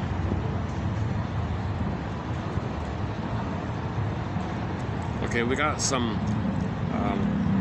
There's like some short ones and some quite longer ones in here. Proper reply. If you want, you are what you despise. Oh, this song. You are what you despise. You are what you hate. How does it go again? If you want to know where your shadow is, what is in your shadow, you look at a person you truly hate, but then you break the contact and look down to your right, and you'll see your shadow down there. Ask yourself about the person you hate. Rephrase it in another way and see what you get. So most of what you say about others, if it's strongly, really strong an emotion, positive or negative, chances are it's a projection. Not always.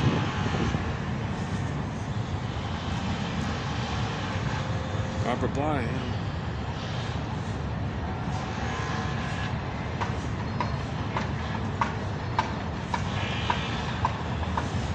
Hang on. Self-blaming.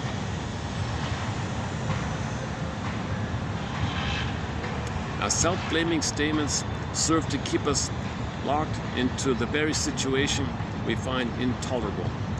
It deprives us of self-correction and leaves us disempowered in regard to the cause of our trouble. Blaming behavior is probably unique to man. It's hard to imagine an elephant pointing his trunk accusingly at another elephant. Only Homo sapiens, only Homo traumicus, Homo dysfunctionalicus appears to have an extended infancy, notable for its helplessness in childhood. And there's the crux of it. The baby's helpless, you trust, traumatized. You take that into an adult body and you got all these problems. There's a French proverb: if you take a traumatized baby and then poof him into an adult body with the mind of a traumatized baby, well, he'll be a criminal, he said. So back to Heraclides. Heraclides said, one planet, pale blue dot. Go to Carl Sagan's clip, The Pale Blue Dot and the Reassuring Fable. So just a tiny speck. Like imagine like a little dust and all the little specks in this, like a little hazy thing, and all these tiny little specks. And one of those little specks is our planet. With that perspective, oh my God, it's our only home, and there's only one human family here, one Earth family, human family. Oh my God, it's a no-brainer, right? The challenge is we accidentally freaked out when we discovered stuff, and we wanted more. We traumatized the baby to plunder. Now, when you traumatize people to plunder, there's a problem. In order to plunder, you got to distort the reality in order to plunder. So when we sleep, everybody open the door, twilight zone. They go into their own dream world. That's unique for everybody. When you wake up, reality, one family, one Earth. Now, when there's too much trauma, people project inside, on the outside, to be unaware of the pain that's in there. So the way to not feel the pain of your trauma is to see what's in the bag on the outside. That's the mechanism called projection. So projection allows you to disavow your feelings because your attention is outward, your focus is outward. So it distracts you. That's not within you. It's a distraction. But like the woman Nina obsessing over Jenny, like that. She never wanted to feel anything about her childhood, so she just always had outer focus. And that puts her attention on the outer. So Jenny's being overburdened by this and she got sick or something.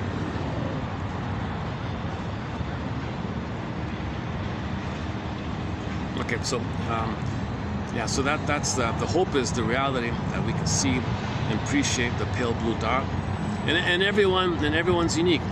The Great Spirit makes everyone unique on here. So there's a little delight like that. Differences are for delight, and everybody that's here, like every person that's here. Some mathematician said if you're here, the odds of you being here are 1 in 400 trillion.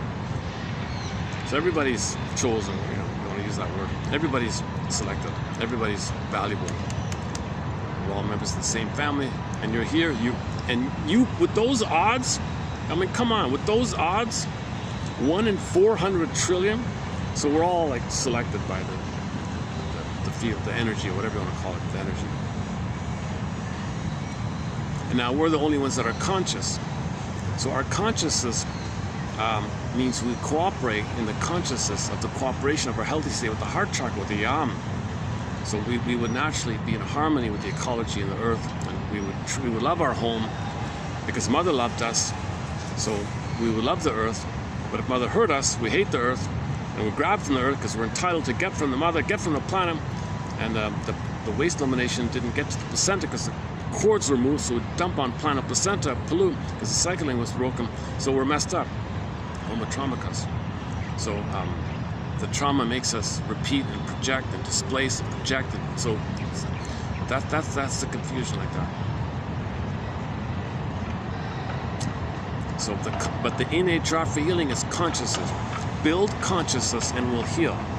And I think, to a degree, I feel a little kind of a little encouraged by this guy here a little bit about just the construct of saying that your unconscious self is for the symptom.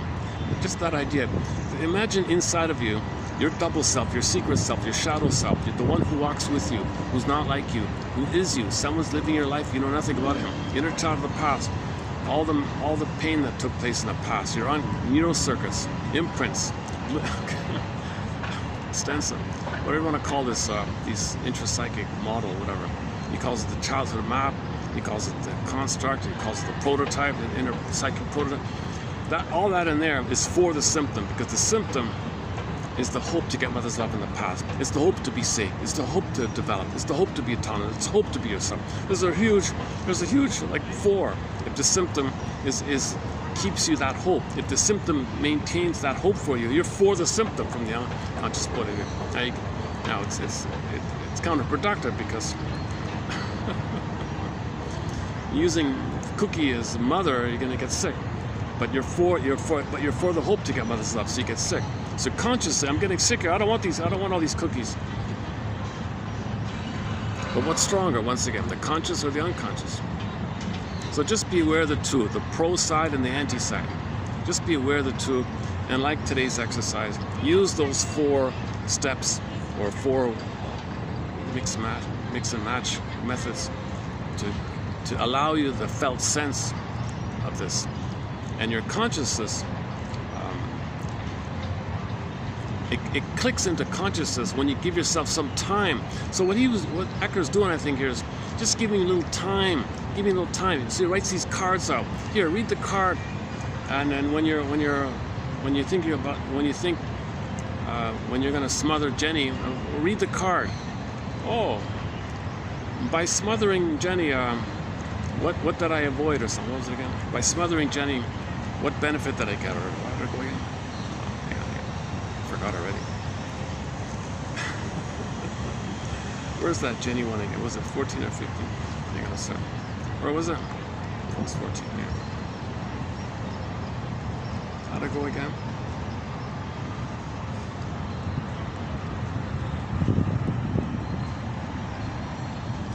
Oh, is there something I just got away from by plunging into worry over Jenny? So here he is. So she's alone with the card in her pocket. No pressure from the therapist around. The husband's not around. She remembered the thing. She had the card in the pocket. She obsessed over her daughter like that. Oh yeah, I'm supposed to read the card, aren't I? What did it say again? Pick up the card, and the card says,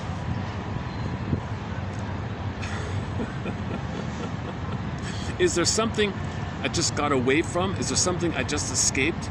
Is there something I just ran away from by micromanaging and henpecking and smothering and obsessing over Jenny, my little girl here? Is there something I was able to avoid or get away from by doing this? So it gives her time, right?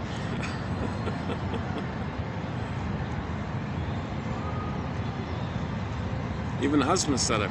I've really begun to wonder about how much she focuses on worrying about Jenny instead of her feelings about her past.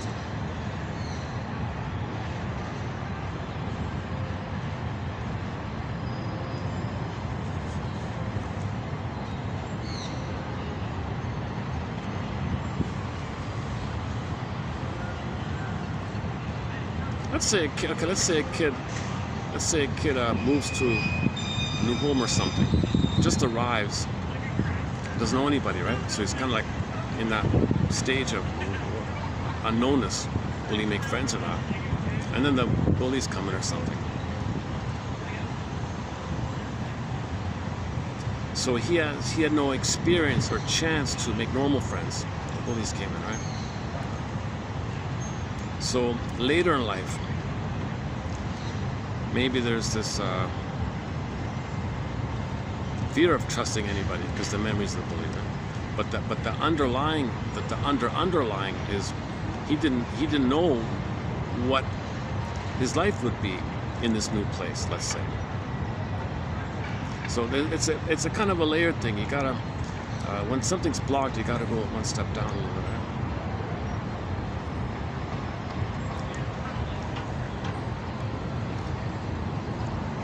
I'm commenting on yesterday. I was stuck on one of these points. What was it again? 32:13.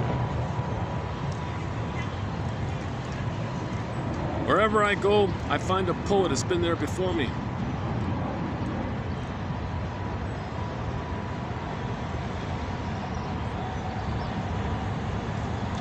The deer who endlessly searches the forest for the wonderful source of an exquisite perfume she always smells.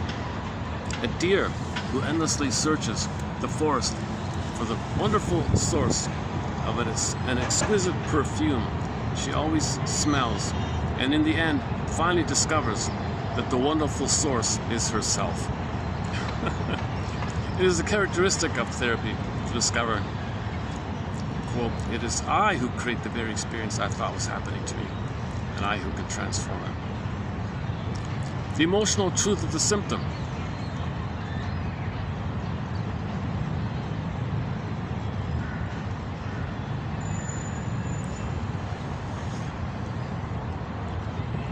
Okay, the first one yesterday was this one was always provoking fights, because when someone provokes the fight, that's when they can feel alive and assertive, and so that's the prototype in childhood. They were ignored, and then finally they felt alive when they fought back with the parent. Frozen, goes to life. Well, who's gonna? So he provokes it to recreate it. So he was a difficult person because of that. So the unconscious said, "I feel alive. I'm for the symptom of being a naughty, belligerent character, whatever, an annoying person. I'm for it because I feel alive." The emotional truth, quote, "I have no right to differ."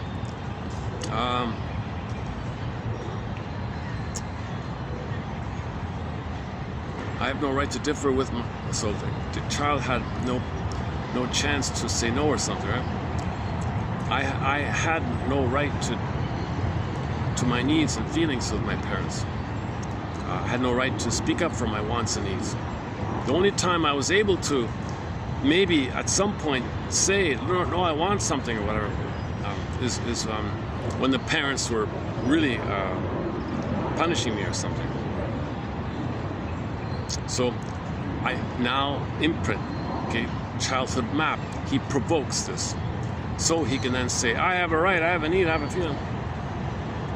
So the symptom is a priority. The unconscious symptom is a priority. So he's frozen there, right?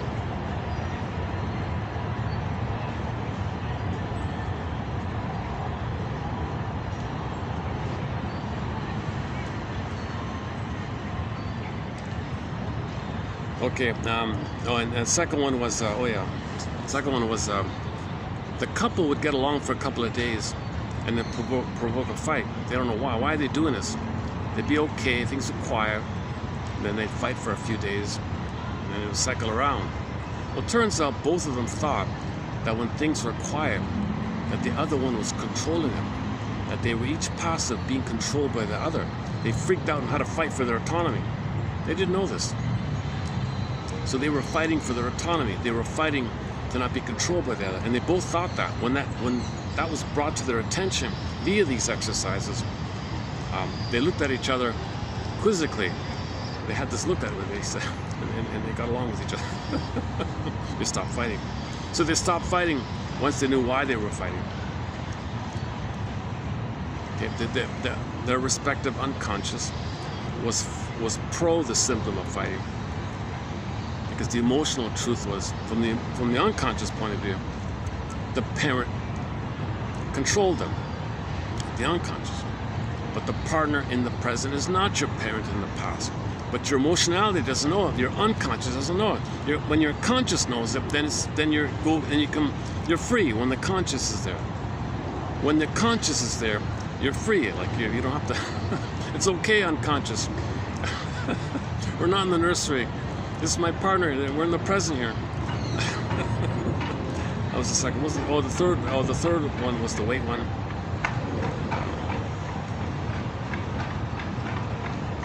Yeah, this last one. Yeah, this last one. Oh, I took it out. Oh, yeah, I took it out already. Oh, so never mind. I was struggling with one of them, and I ended up taking it out.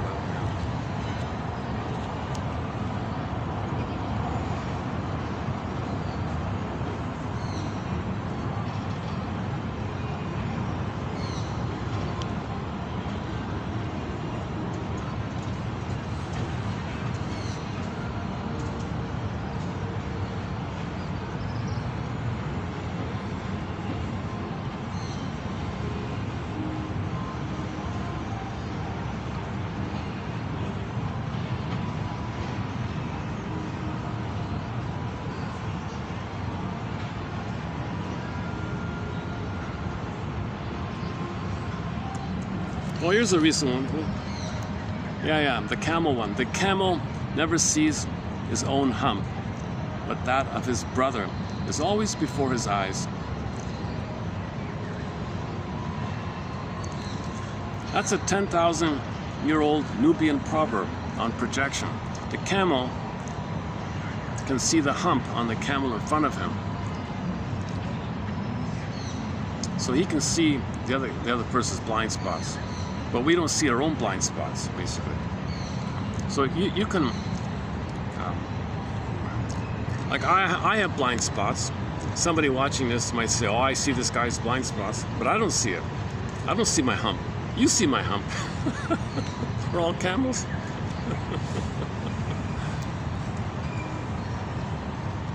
I think a variation, I'm adding this, I think a variation of this is, in our bag, unconscious bag, shadow behind, can't see bag,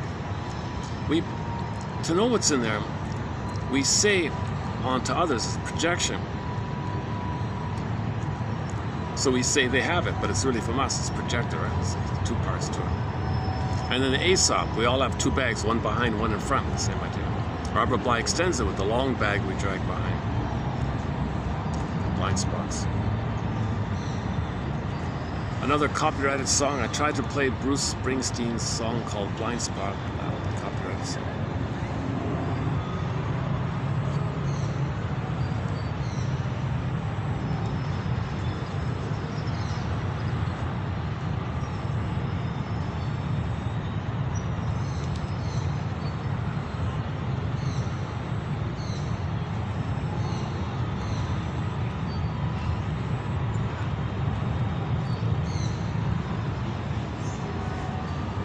Rationalization is the conscious attempt to explain away, to justify something which is unacceptable.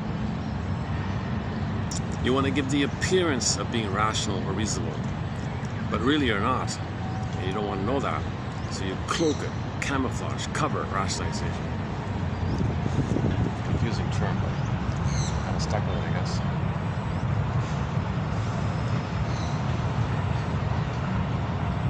Oh, projection is a major source of error. Through its operation, the other person unknowingly has had ascribed to him attitudes, feelings, and reactions which were not consciously recognized by the attributor as being his own.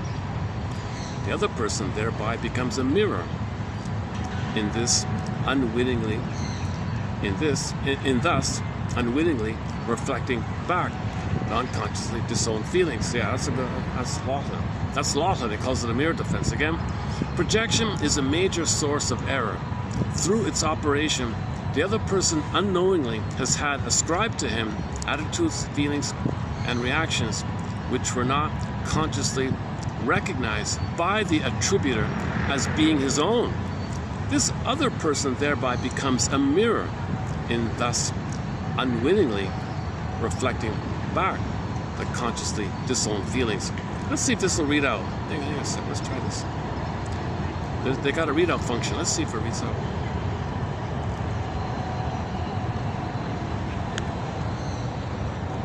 And the conscious boy Ref. Robert Bly. Projection is a major source of error. Through its operation, the other person unknowingly has had ascribed to him attitudes, feelings, and reactions which were not consciously recognized by the attributor as being his own. This other person thereby becomes a mirror, and thus unwittingly reflecting back the consciously disowned emotional feelings. H.P. Laughlin. The chronic tendency of neurotics to repeat over and over the specific pattern of an infantile conflict is technically called transference. It is the only emotional attachment neurotics are capable of. Asterisk. Superficially and subjectively, it seems to be love. The analytic microscope, however, reveals a repetition of an undigested bygone conflict. I have compared this repetitive tendency with the attitude of a man who possesses but one Victrola record which he carries with him everywhere, playing it endlessly wherever he finds a Victrola. See Divorce Won't Help, Chapter 5, Neurotics Can't Love, Burglar. Oh, two good quotes. So that's the quality of this collection, eh? A lot of great quotes. So two in a row right there. Two good quotes in a row right there. The Victrola record, those record players used to be called Victrola records. The vinyl. Right. Again,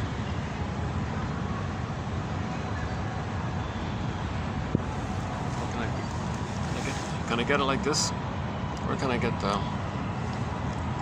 Hang on, where can I get the... Like this? Oh, hang on. What about here? Aha! What about here? If I do it behind here. Okay, let's try this.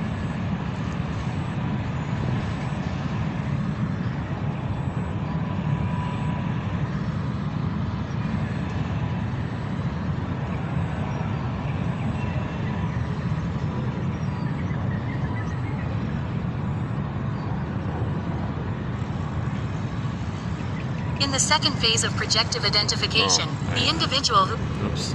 Hang on. Here. And the conscious boy Ref. Robert Bly. Projection is a major source of error.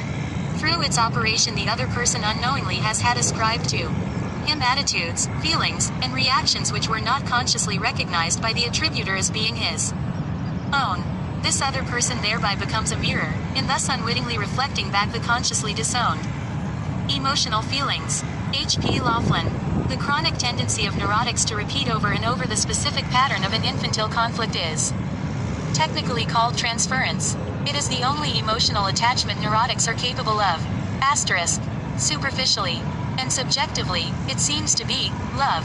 The analytic microscope, however, reveals a repetition of an undigested bygone conflict. I have compared this repetitive tendency with the attitude of a man who possesses but one Victrola record which he carries with him everywhere, playing it endlessly wherever he finds a Victrola. See Divorce Won't Help, Chapter 5, Neurotics Can't Love, Burglar. Every neurotic is a music enthusiast, he says. He only has one Victrola record, 145, which he carries with him everywhere he goes. It's his childhood map. It's his imprint. It's the one recording.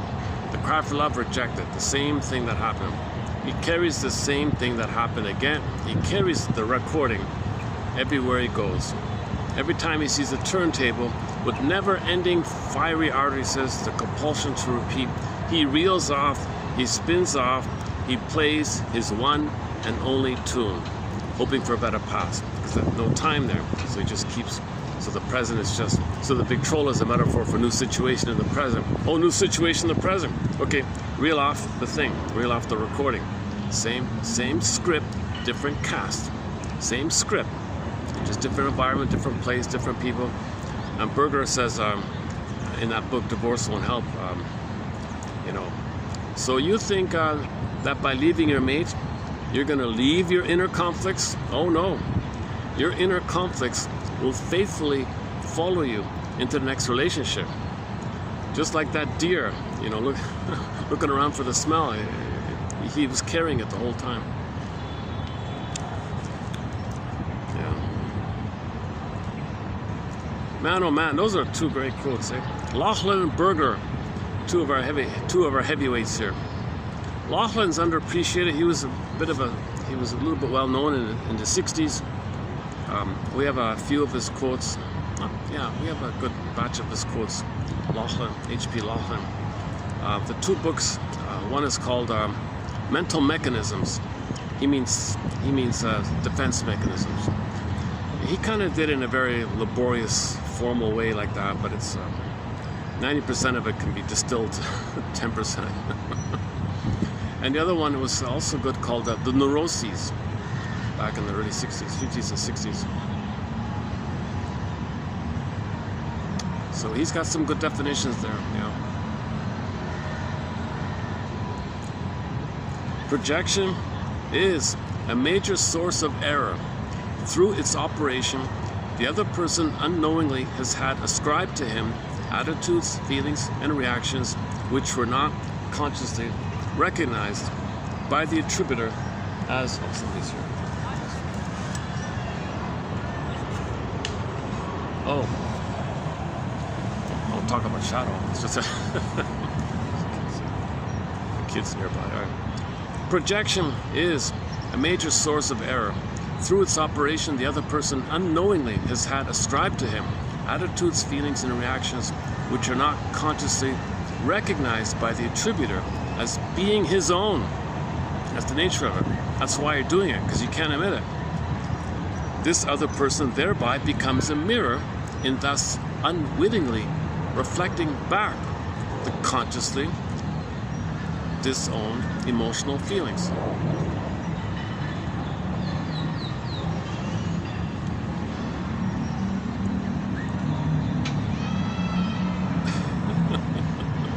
Transfer stuff, yeah.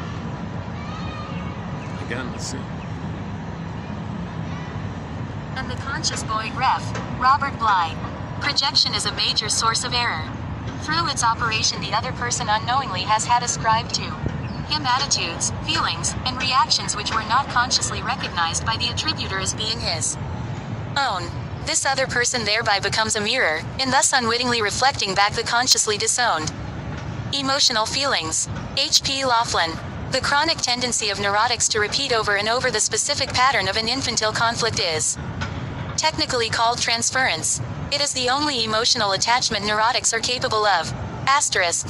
Superficially and subjectively, it seems to be love.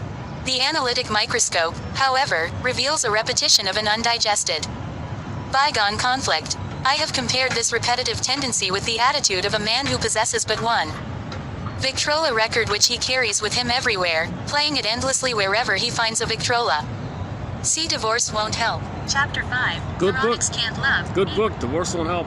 That was a best-selling, that might be his #1 best-selling book, Divorce Won't Help. He wrote 4 self-help books, that was one of them. Undigested bygone conflict. And that's the only emotional connection they know. Neurotics only know this painful stuff in the past, and they transfer that emotionality, that imprint, that memory, that dynamic, that whole setup, that whole record to the present, and feel now what they felt back then. That's the only feeling they have. They don't have a variety of feelings. They only have that limited, painful need, pain, cry, anger, oh, like that, right? One more time. Let's do one more time. Like last time. I wonder if I can get a... Yes. Let me change... What if I change the contrast? Can I change the contrast of this? Yes. It's maximum contrasting. Settings. Where are you? Brightness. Well, it's full blast though. It's already on full blast.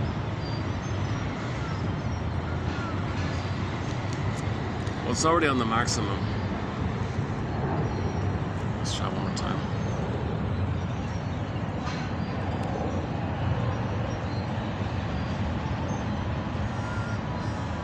And the conscious boy ref. Robert Bly. Projection is a major source of error.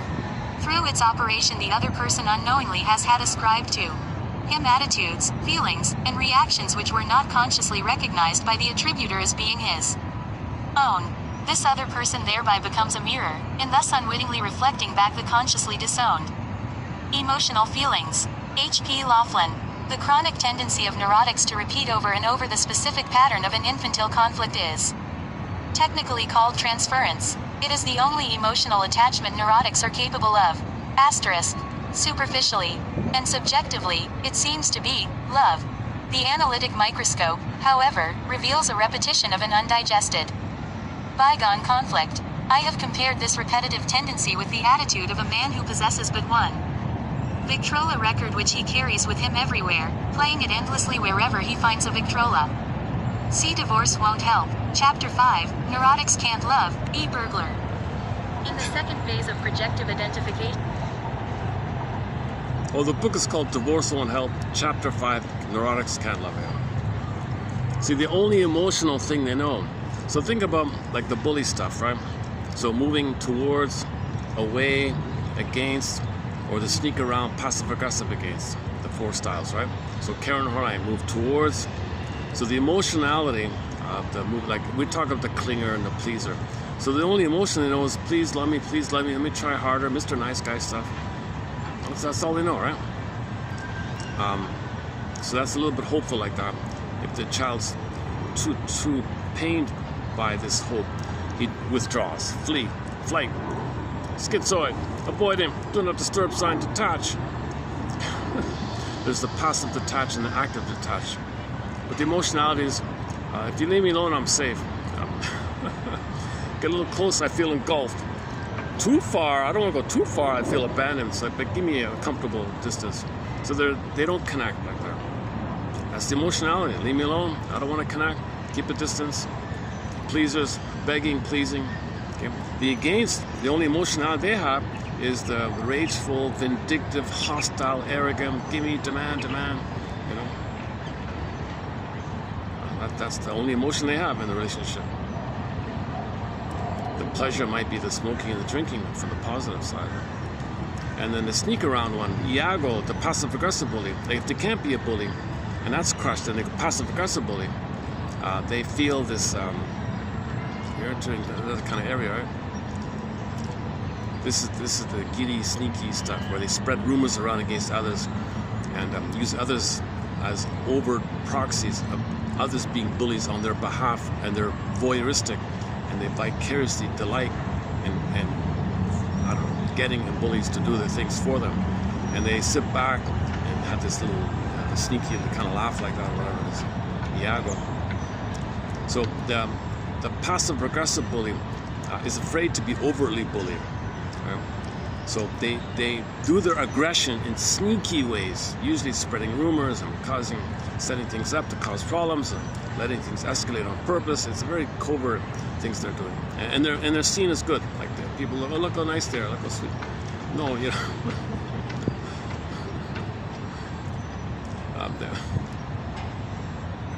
The prototype of that apparently is the mother said you can never show any assertion or anger, so they look super polite or nice.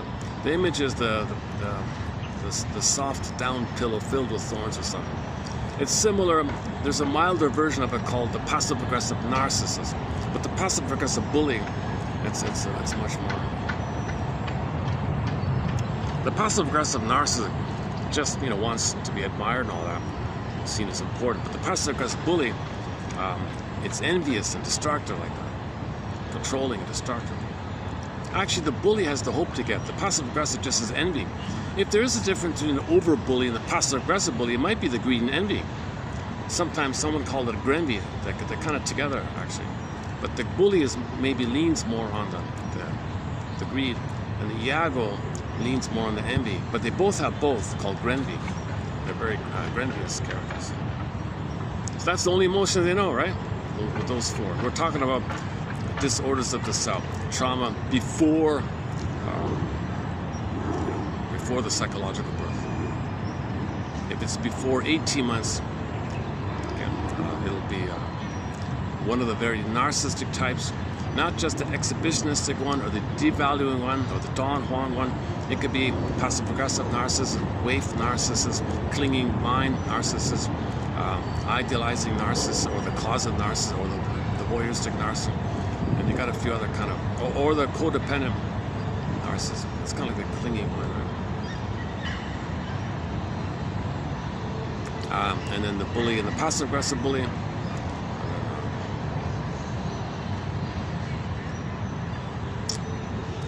And this other area behind that, we only have one code on the psychopath. We only have one code on there. So I'm not a forensic psychiatrist. That seems to be another kind of area. The only second code we have is that one about the proverb. The baby who's very traumatized, poof, into an adult, he'll be the psychopath, basically. So the criminalic. Yeah, burglar, we have another one on the criminalic. Burglar says, imagine a helpless, tiny baby, passive, no motor skills, totally dependent on the giant Tess in the nursery. What can the little baby do to get mother's attention? Barely nothing, right? Barely. He can spit or something. He can flail about, cry, and move around a little bit. It's nothing. Mother's not affected by it. So he grows up, still trying to get mother's attention, does something dramatically, the criminalic. So the criminalic behavior is back to the past. Mother, are you going to notice me now? If I do this terrible thing, do you notice me now?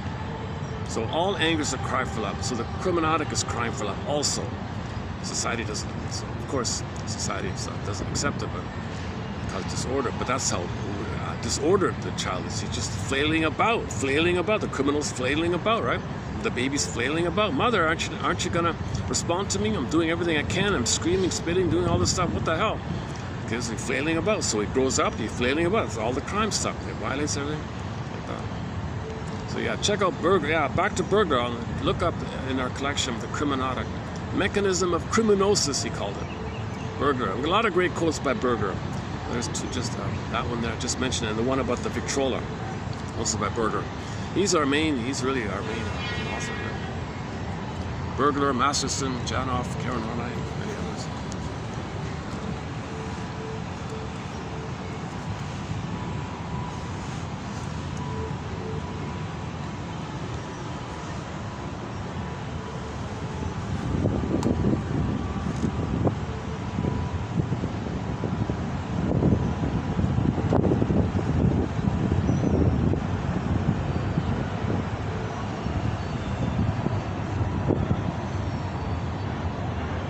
And the conscious boy Ref. Robert Bly. Projection is a major source of error. Through its operation, the other person unknowingly has had ascribed to him attitudes, feelings, and reactions which were not consciously recognized by the attributor as being his own. This other person thereby becomes a mirror, and thus unwittingly reflecting back the consciously disowned emotional feelings. H.P. Laughlin. The chronic tendency of neurotics to repeat over and over the specific pattern of an infantile conflict is technically called transference. It is the only emotional attachment neurotics are capable of. Asterisk. Superficially and subjectively, it seems to be love. The analytic microscope, however, reveals a repetition of an undigested bygone conflict. I have compared this repetitive tendency with the attitude of a man who possesses but one Victrola record which he carries with him everywhere, playing it endlessly wherever he finds a Victrola. See Divorce Won't Help. Chapter 5, Neurotics Can't Love, E. Burglar. In the second phase of projective identification. Burglar's a bit of a boy wonder in his early 20s, when he graduated as a medical doctor. He became he became the assistant to Freud's #1 guy or something. So he was kind of like #2 or something. He was there for 10 years or something. I don't know, the Burglar only has positive things to say about Freud. I've never seen him say anything negative about anybody. Burglar's really up there. This guy is extremely conscious guy. Very aware guy, this guy. Sometimes poetic, sometimes funny. There's only one surviving audio clip of him. Go to Buffalo State University, Digital Commons or whatever. type in his name or creativity or something like that. They did a conference on creativity. And they had numerous lecturers. He was one of them. It's about a 50-minute talk. And we have if you don't find it, you'll find it in his channel if you dig around. About a month ago he posted it.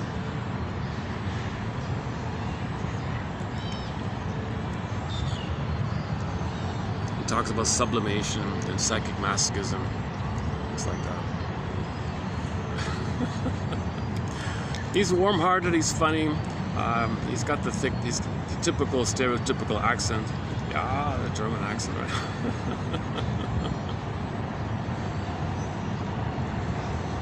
The baby. Okay, no. Edmund Berger. Somebody posted a video about him. Why don't we hear about him? Good question. Nobody knows. It's been an ongoing mystery. I've poked around with different theories myself discussing this. My latest, after many attempts, my current question mark is maybe it's about him debunking all that nonsense with the Kinsey report and the whole story about that.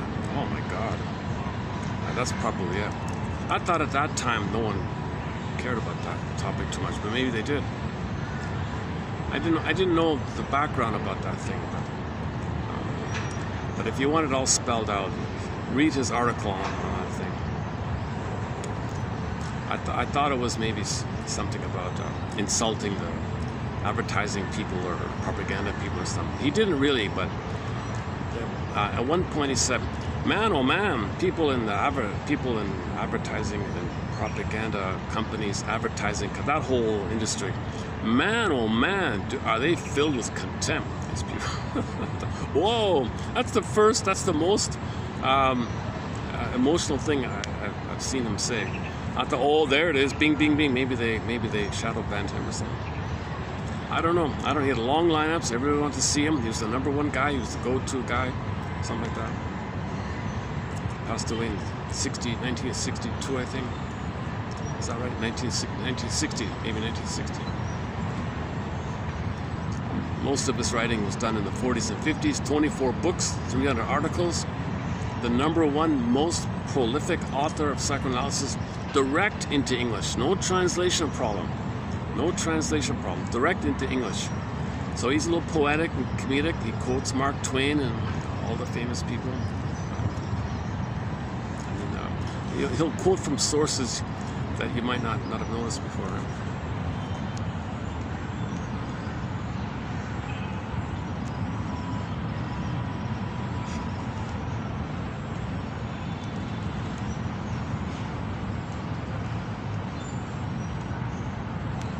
Well, here's a self-help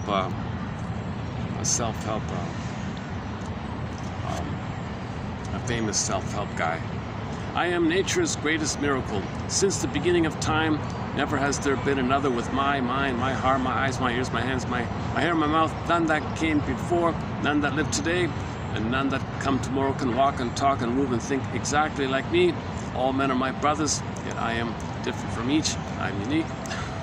Nature's greatest miracle. The scroll mark #4. Oh, from the sitcom called Young and Hungry, season 1. The woman says, the shrink says, my shrink says that I create drama. He says that I'm just so used to getting everything that I want that sometimes I sabotage things to create a challenge. You understand, boyfriend, don't you? No. But you know what? That's what I like about you, Caroline. You're mysterious, complicated, elusive, and so beautiful. So this is what so she has ennui, right? Nothing gives her pleasure, there's no love, there's no pleasure. She lives a silver spoon, lives in like a castle or something like that, spoiled girl or whatever, and just numb. Gets everything and nothing works. Gets everything, nothing works. Okay, create a crash, create drama. That's what she does, just to feel alive. Back to the guy who wrote the Mr. Nice Guy book. Women want drama to feel alive. She's a good example. She's a good example of that one. What else?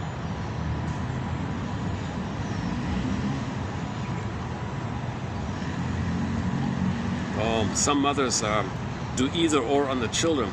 Another case of splitting is that of a mother who divides her ambivalent feelings between two children, one of whom appears to her as ideal, and the other as insufferable. So herself, defective, shame, unworthy, angry. Okay, kid number one, you're that. My refuge, I'm a king and a god. Okay, you're that. Okay. One kid's amazing, one kid's all good, all bad. That's psychic splitting. So she's traumatized. A woman often recognizes her mother in her first husband. Yeah, that's a common, right? So if the firstborn is a girl, there's an 80% chance, Miss Ann Teachworth says, that she'll role model after her father and marry a man like her mother and pick up where the parents left off, where she plays the father's side and want the husband to play the mother's side. So she marries her mother, in other words. If the firstborn is a son, he role models after the mother and marries a woman like his father, so he marries his father, so to speak. Oh, something peeked on me here. Oh, hang on. Let's check the battery. Oh, 10%. Yeah, that's because I hit the pause button. I didn't want to hit the pause button. Okay, might as well just wrap it up then. All right, we could go on. Those painful memories, they make us who we are. On the TV show called Side Order of Life. Oh, there's a lot of good stuff. Okay, I'll do this another time then. Okay, let's just wrap it up here. A lot of great quotes. What I just did the past half an hour is just a sample from the file here. Okay, let's wrap it up with a song and submit it for your consideration and approval. Submit it for your approval. And submit it for your consideration. Your mission, should you choose to accept it, like they say in the show, is to ask yourself,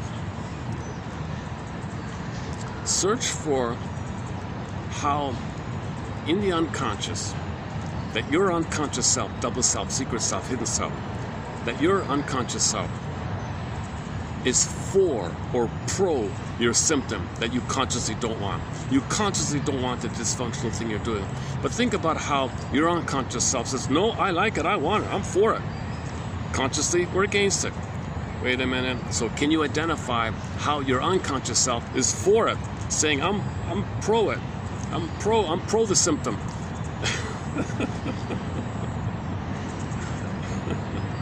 Okay. What can we close up with? Do we have enough time? Let's see. What is it? 9%. Oh my goodness. Can I even squeeze in a song here? Let's we mentioned a song during this discussion, right? Elders for Children? No, not that one. Oh, Dan McCafferty. Oh yeah, Dan McCafferty. Oh, I don't have it handy here. Okay. Okay, let's just go back to our new song here. Aldo, from Aldo Taglia Petra. Here's the 5th track here. When the song ends, I'll hit the stop button. Metaphors, and these psychological theories be with you. See you in the next video.